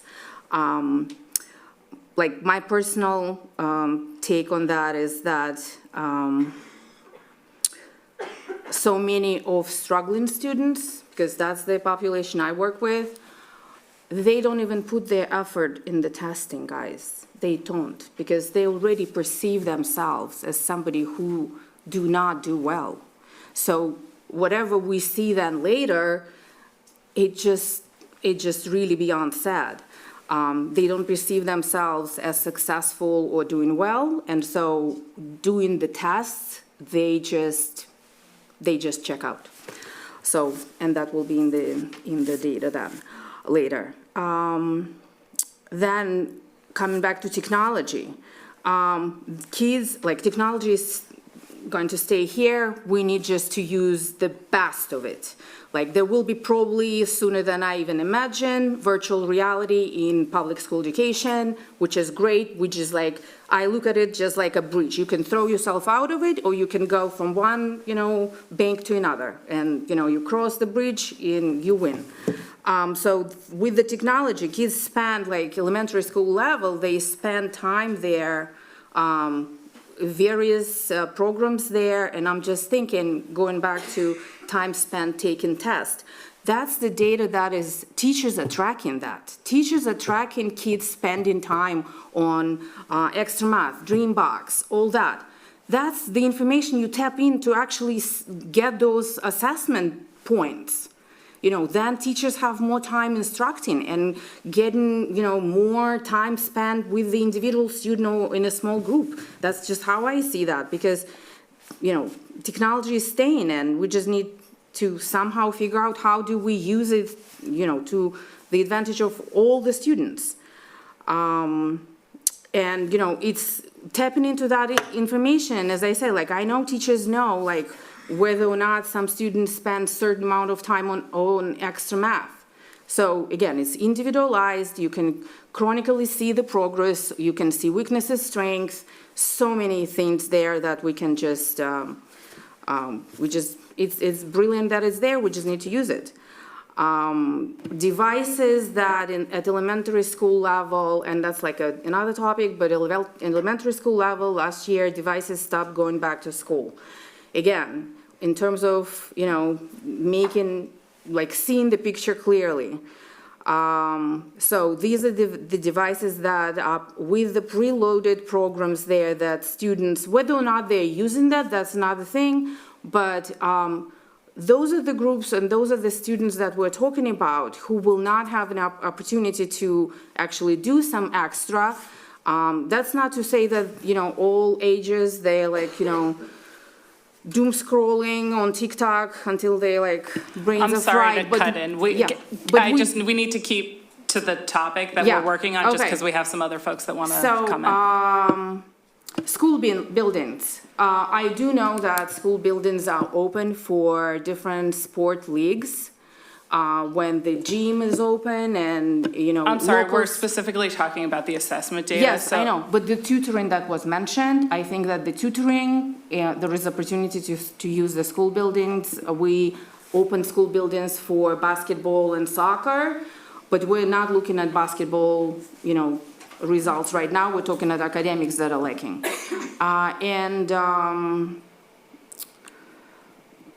My question, those were the comments, but my question, one of the last paragraphs that were on the screen there was a sentence, something to the term of like interventions and supports that we do know show results and are working. Can you please specify like what exact, you know, what specific interventions and supports are working? I want to know. Thank you. Thank you. Thank you. You'll be happy to know my comments are not that long. Adrian Seltzer, Wynwood. You guys mentioned that there are teachers that ID'd that their students aren't doing as well. Are there teachers ID'd that show that the Black students are underperforming in their classes versus Black students in the other classes? So I think that's a subset that needs to be addressed. Also, you kind of like glossed over Lorraine Carter's question. Ms. Buckman did her a disservice in the rapid reading of her question. Ms. Carter has been following the data for decades, and I'm glad that Anna brought up the lack of progress, but she is someone who is one of the main writers of the report that NAACP and others gave, and I hope you give her questions the respect and time they need. We were Next. just waiting for it to be appropriate, Okay, and we're going to get to that as soon as you're complete. Okay, I don't know if she's still awake. Okay, and just one short thing. Pies of any flavor will help with fractions. Very seasonally appropriate. Thank you, Adrian. Ms. Buckman, I assume we have some comments from the chat? That we do. Okay, I'm going to try to put some of these together. All right, Michelle McGill of Ballackinwood. It literally makes me sick listening to someone report the data concerning Black and brown students and how poorly we are performing. All of this equity work and conversation about equity is just fluff. You have not made any significant changes, and the data is still consistent with 50 years ago. I am so sick of listening to all the, quote, what we are doing, quote, knowing that there is little to no impact. This is a racist school district and will continue to be. You should not be working on anything until this is addressed. A pretty presentation does not hide the harm being done to Black and brown students in this district. I am constantly fighting against low expectations in this school district. Black kids do not have the same opportunities as other students. This is not a student needs help problem. This is systemic racism that you have yet to address. How can two kids start kindergarten and I guess have access to all the same resources, but the Black student is performing below basic? More from Michelle McGill. I bet if Black students were scoring 92% and other students were performing below basic, we would be able to figure out a way to close the achievement gap. Lorraine Carter, Ardmore resident. Schools visit LMSD to learn about the impact of PLCs on student achievements. Scott, I think I started to read this one before. Scott says PLCs have operated for a really long time at LMSD. In light of the abysmal ELA and math proficiency scores for Black students, what about PLCs is not working to improve these persistent gaps? Suppose 33% of all Black students have an IEP. Is there any study of the correlation of the learning experience, curriculum, access to regular education content, and discipline for those students relative to poor ELA and math proficiency scores? Lastly, LMSD boasts about its high ranking. However, hundreds of families pay for tutors on all grade levels. Yes, that's a great thing to evaluate too. Lastly, as LMSD boasts about its performance data, unfortunately, Black student outcomes have been abysmal without repair for decades, although better under the pressures of NCLB. Jelani Wilson Ardmore, the cause of the achievement gap isn't computers or technology, it's the racism in the district and the refusal to abandon outdated factory model education and the racist myth of meritocracy. That includes academic tracking that consistently dumps Black students into lower level courses and enables the self-segregation of white students. Contrary to what Scott says, Black students are rarely recommended to honors, AP, IB. They're also dissuaded to enroll in them, and worse, encounter wholly hostile classroom environments when they persist because they are seen as not belonging. This is also part of why having someone like Abby Rubin, who calls DEI discrimination, as a chair of the Equity Committee is so damaging. It's an insult to our perpetually underserved Black families in the district. It's one of the innumerable disservices and indignities inflicted on Black students, and it's a farce. Sarah Garner of Ardmore. Okay, this is a question about playgrounds, so I think we'll hold that for facilities. Continued from Michelle McGill of Ballackinwood. Teacher recommendations need to be removed completely. They are harmful to Black and brown students. Kim Lippitz of Narberth. She's referring back to a prior message, which I'm not sure I read. I don't see a prior message. Okay, so I'll just read what's here. Sorry, they're a little chunked up. Given the high turnover of counseling staff at Lower Merion High School the past 4 years, my senior had 3 different counselors from 9th to 11th grade. This greatly impacts students' ability to get sound advice surrounding course selection as well as college guidance. We are very pleased with the addition of Mr. Brown and Ms. Collins, and we hope the district does everything it can to keep counselors. It's so important. If the beginning of my question got cut off, it was about course recommendations for high school being way too subjective. Many courses have little difference between CP and honors, especially the combined classes freshman year. The district should do a better job in reaching parents about this. When my oldest was in high school, I did not even know I could enroll him in a class that was not teacher recommended. With my younger 2, I am much more aware. My oldest would have benefited with the knowledge I have at the time.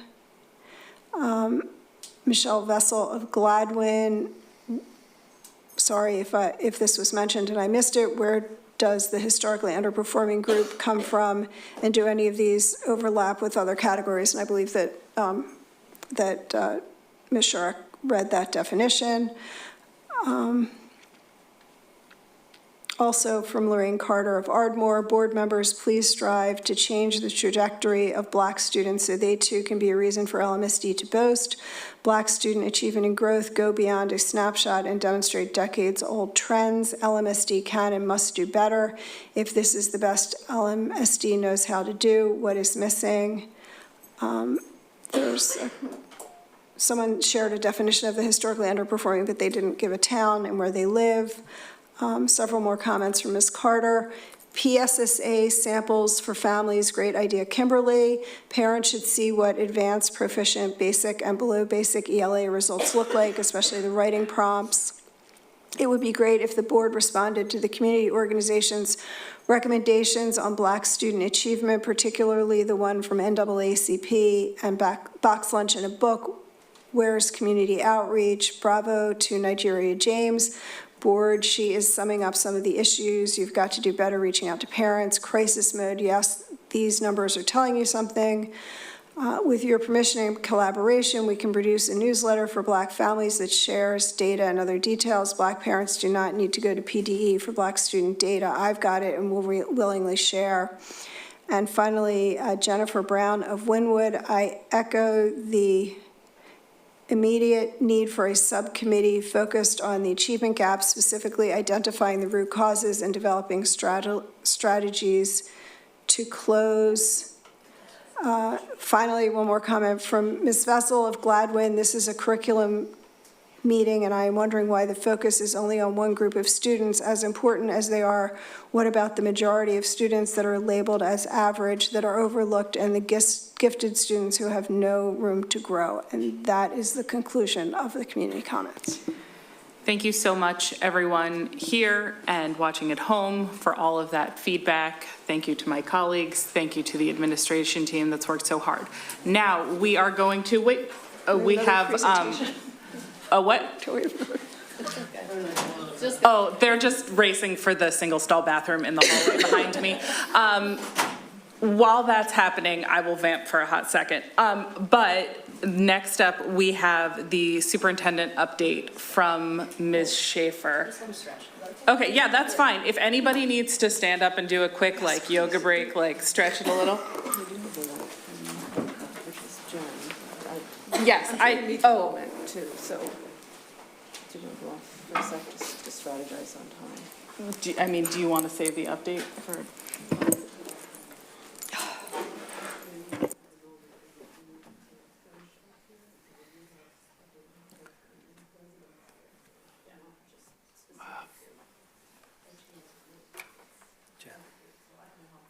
Maybe just Yeah. Just push from beginning, and then it'll go up there. It's all set. Oh, on that side of the mouse pad. so not presenting. For everyone who stuck with us this long, we really appreciate it. We have not had a meeting go till 11 o'clock since we have moved our meetings an hour earlier. I know we had a bit of a break and a bit of reorg in there, but it is a heavy lift, especially for our administrative professionals who have to be back here bright and early tomorrow morning. So are we going to be like super lickety split on this? What are we looking at? I'm gonna go to, thank you. Sorry. My update. Because we have people. And just to share what we also had on our agenda, and if there's time, we can bring those slides back, is a little bit of an update on the work we're doing in expanding our residency program, which is work that started with the Weitzman Museum, and we've continued those explorations in depth with them, and our curriculum team has partnered with their education team to make to ensure that those experiences are embedded and relevant to our curricular objectives in ways the residencies program that we've presented in the past about where it was intended. So I would like to go back and provide some more detail on that this evening, time permitting, but I also know that there's a need to provide a more global update on addressing what we've talked about tonight and some of the other concerns that we've been faced with as a district. And really, I'm probably just going to be transparent because that's all I can do at this hour. In terms of trying to meet the moment and understanding the gravity of what we're trying to do as a district and the import of all of this, especially as it relates to what was shared this evening.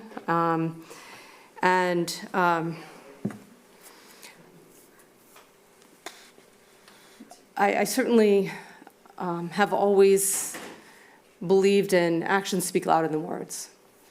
We can stand here and talk the talk and explain what we're doing, but until that moves the needle and until people feel action and feel a sense of trust in what we're doing, they're just words. So I say all these words I'm about to say with that understanding and hope that at some point they land in a place that what I heard tonight was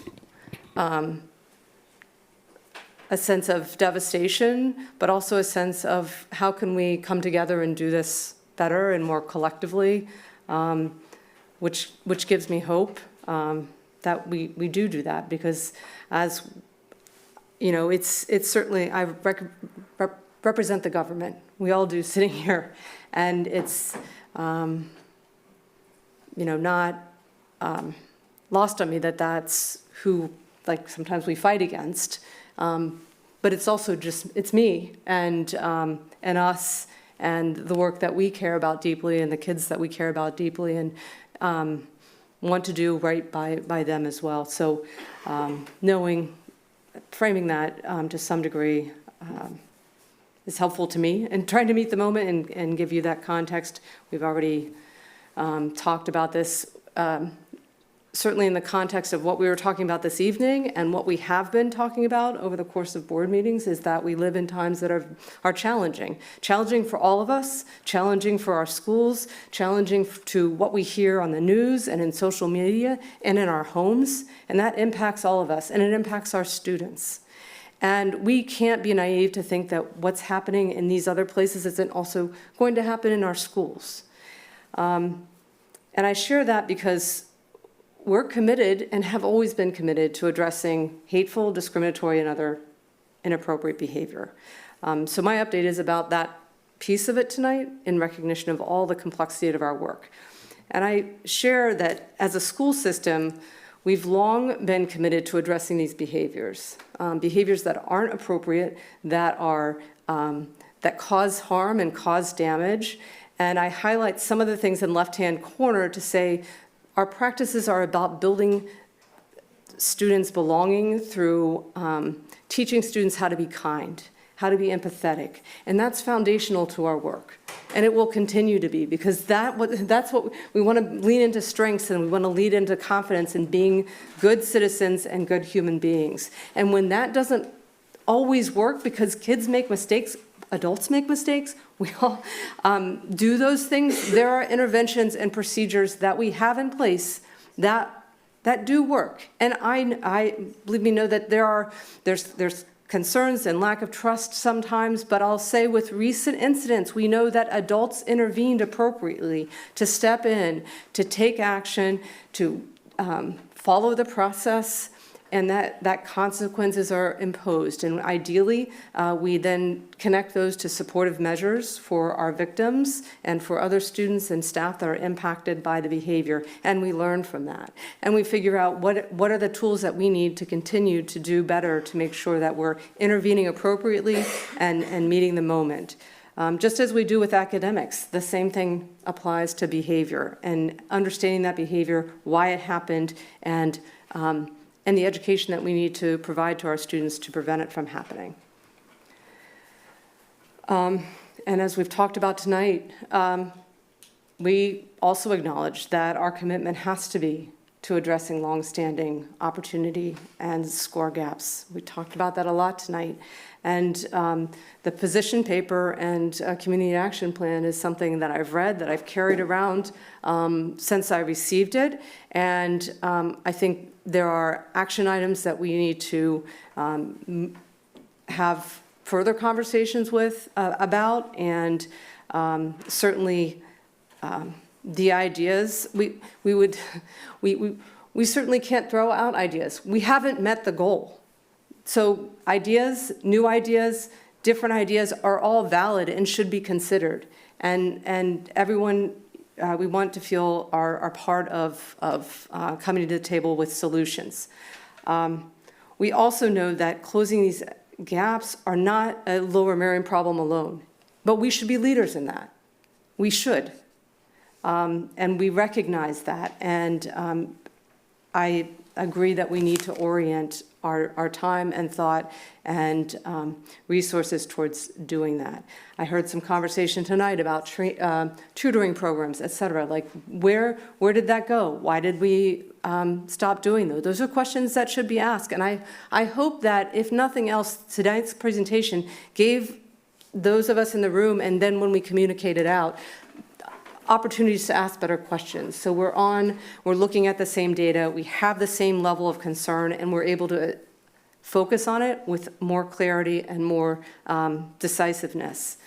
And like I said, this complexity to solving achievement gaps, solving systems problems, world problems in school is complex and made more complex by other impacts on our school system that are more recent. The impact of COVID, we talked about that tonight. COVID didn't just go away, even though we don't talk about it as much anymore. And the lingering impact of that is real. We've talked more about trauma-informed practices now in the last 5 years than we ever have. The impact of social media on mental health, the teacher shortages and the turnover. There was a comment about counselor turnover. If we talk about leadership turnover, that's a reality, and all of those things have impacts. It's not an excuse, because if it's my child and that data point means something to me, that's not an excuse I want to hear. I'm just also explaining the layers of the reality and context to the level and degree to which we need to serve our students and our community.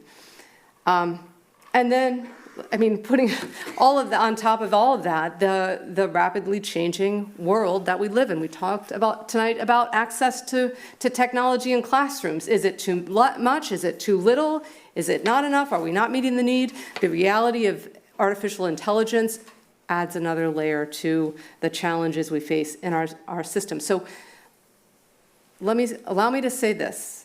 Our system is resilient. It needs to be. It should be.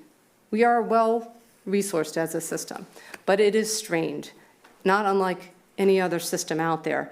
And again, what I take away from tonight's conversations is, I think, more clarity of focus and what we really need to be paying attention to, and that helps our system to orient towards strategizing around that particular need and concern.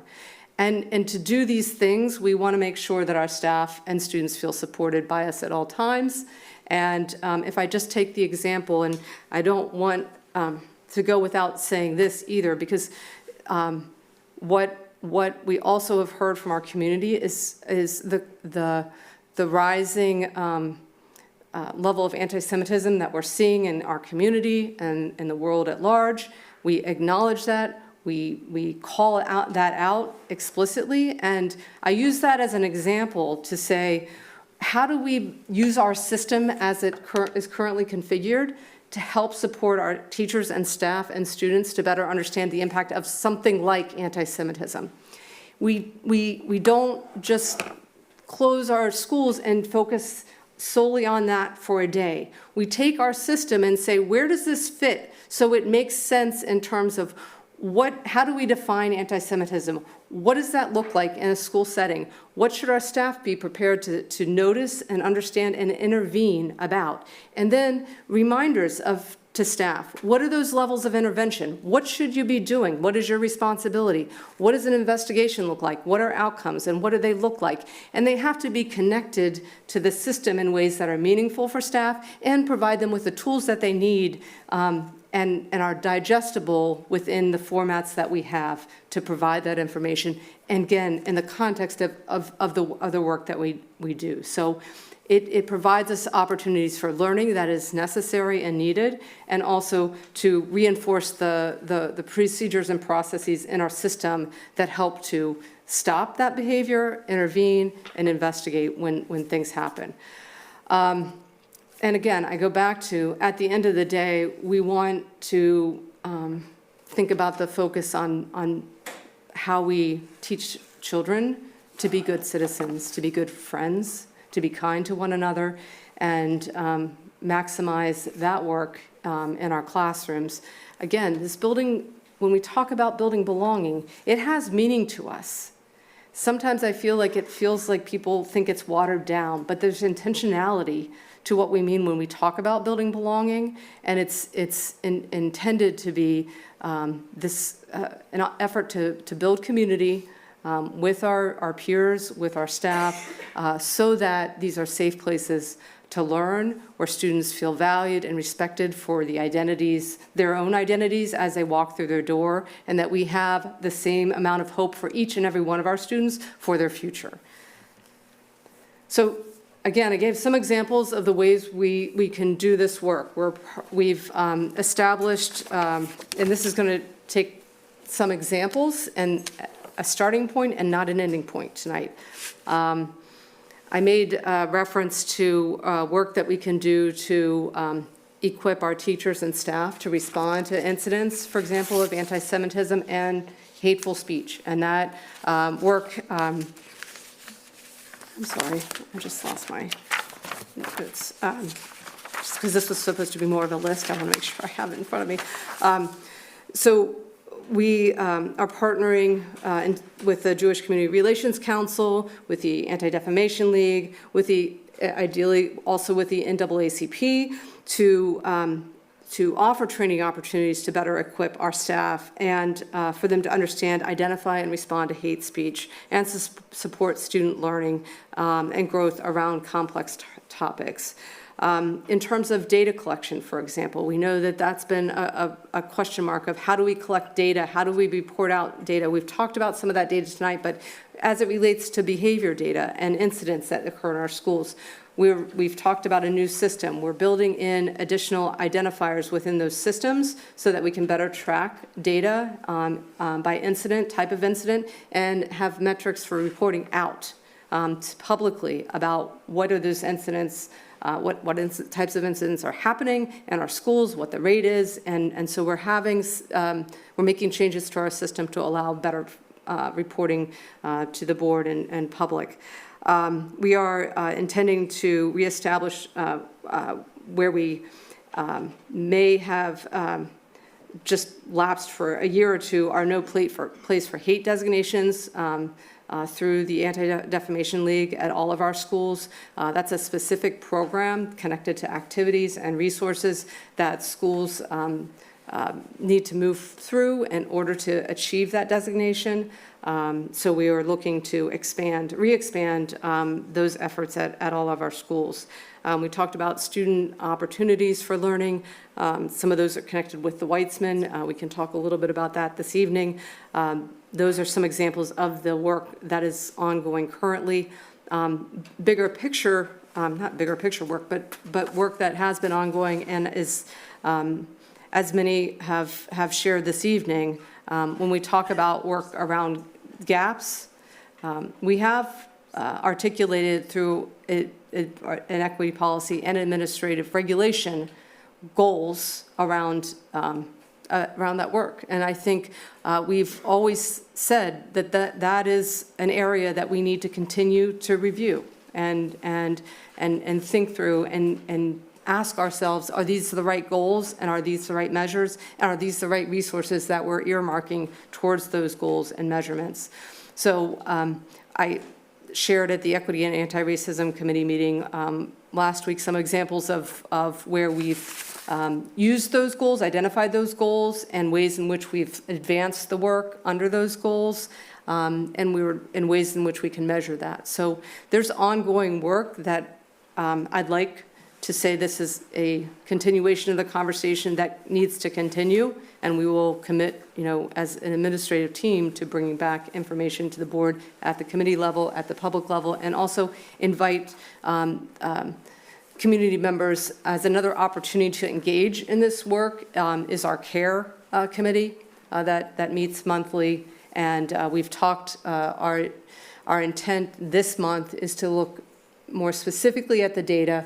It's an opportunity. The doors are open to anyone that wants to engage in the conversation and to dive into the data and share ideas and strategize in a collaborative setting.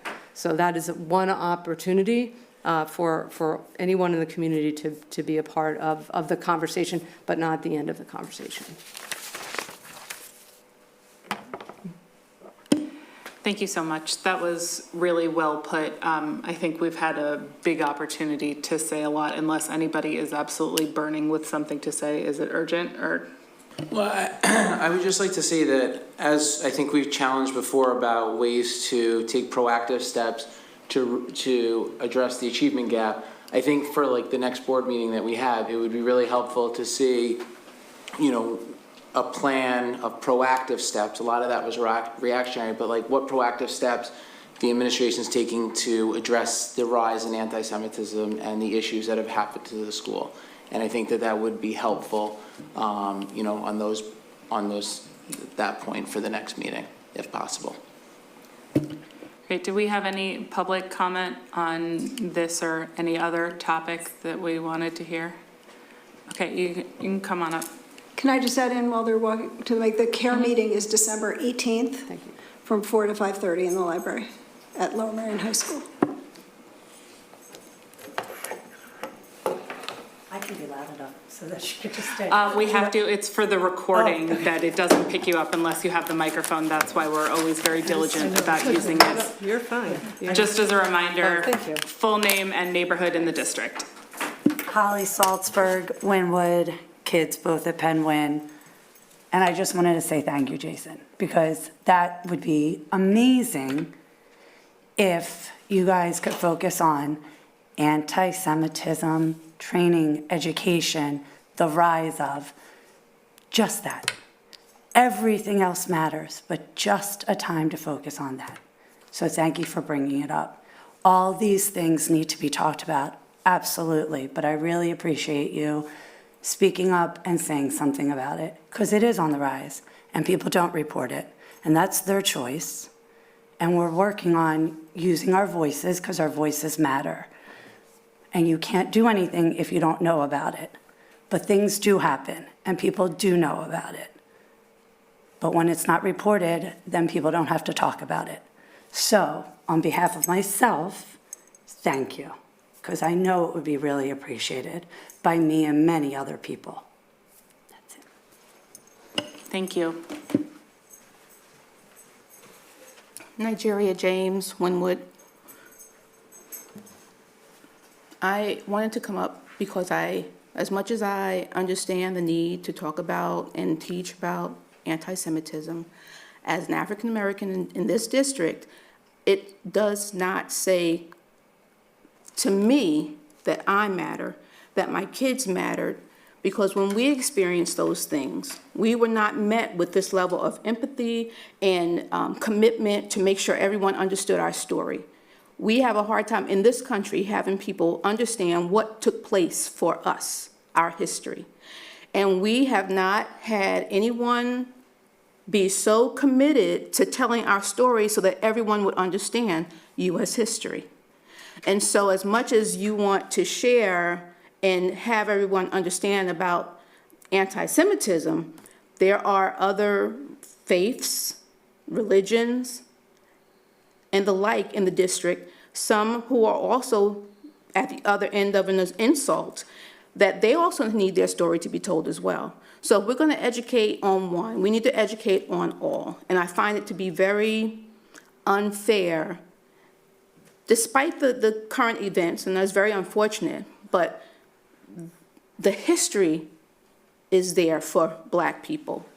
It's not here in the district. We can barely get our story told across any building in any class. And I think it's very unfair, and it says so much to me as a Black person in this district that I couldn't get that for my kids when they were called a monkey here, when they were called names in this district.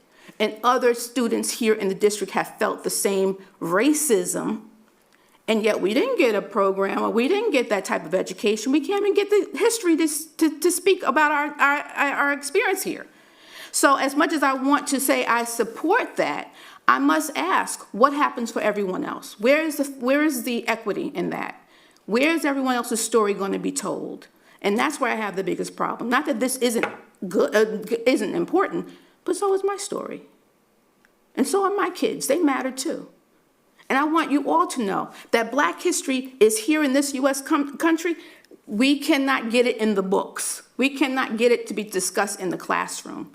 And so I have a big problem when something like this happens, and you can do it building-wide, district-wide, and we are still stuck here asking for the same thing year after year after year after year. It says something about priorities, and I'm so sad that our story wasn't one and hasn't been one. And I'm wondering when we'll become one, because my kids need to have their story told too. Thank you. Okay. Hi, Adrienne Seltzer, Wynwood. The NAACP Mainline Branch and the JCRC of Jewish Federation have been working together and having meetings with Jewish residents of the community and Black residents of the community to try and bring the two communities together, because we are stronger as one than we are separate. And I do understand Nigeria's point. It's like something that a lot of us have been talking about for years and being ignored. But I just want people to know that we're a community and we need to be working together. We've had 2 group meetings at Neighbors Helping Neighbors. We've also are just sending out something that my phone is just giving me the spinny thing. But we've come up with 4 areas that we want people to work in. They are curriculum, policy, and of course I can't remember the other ones, and school board, and then there's a 4th, community outreach. And we want people to sign up to work on these groups, to come back with reports, to come back with actions. The Save Oakwell people saved Oakwell because of their commitment to coming in and making sure that everybody heard the stories. And we're trying to do that too. I know it's just the beginning, but get in touch with the NAACP mainline branch or the JCRC and join us, because we're stronger together. And then we can all fight for the same things. Did you want to jump in, or are we good to close up for the evening?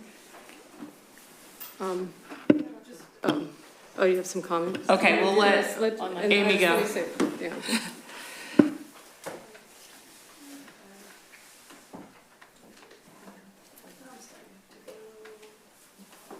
While Amy's looking that up, Sorry, I just have to scroll back. That's fine. I will let everyone know that the next meeting of this committee will be January 13th of 2025, ooh, scary, at 7 p.m. in this room. And I hope everyone has a wonderful new year. Okay. Kim Libbitz from Narberth. I know it's late and perhaps Ms. Schaefer's presentation about anti-Semitism should wait until another time. Frankly, I have no idea what was just presented and what is being discussed, any concrete consequences. I think it's safe to say that if a kid says all Jews will die and Heil Hitler, that should not need classification. If it's Jew hate consequences, any, I'm lost. Michelle Vessel from Gladwin. Megan told us that we would have an update on anti-Semitism training and what is being done. This update we were promised taking place at 11 p.m. is not showing that it is a priority. The action that would show us it is a priority would be to have a separate meeting regarding this with enough time to fully address it. There have been several recent anti-Semitic incidents in several of our schools, and still it is not being discussed. We need a subcommittee for racism against Jews, training for our staff and admin to be able to identify it, because it is obvious you don't know what it is when it is happening. So how are you going to combat it? Do we even have one program, especially for this topic of anti-Semitism? Do you only do something when it is mandated to be legally compliant, or do you actually care about kids in the community? Did I hear you say that you are having the NAACP do anti-Semitism training, or are you trying to combine anti-Semitism instead of having its own category? I don't understand this update on anti-Semitism. What are you doing and when is it happening? Daphna Ofer of Ballackinwood, fighting anti-Semitism does not take away from the fight of other marginalized groups. No one said that Black kids don't matter. There is a Black History Month. We are not in a competition.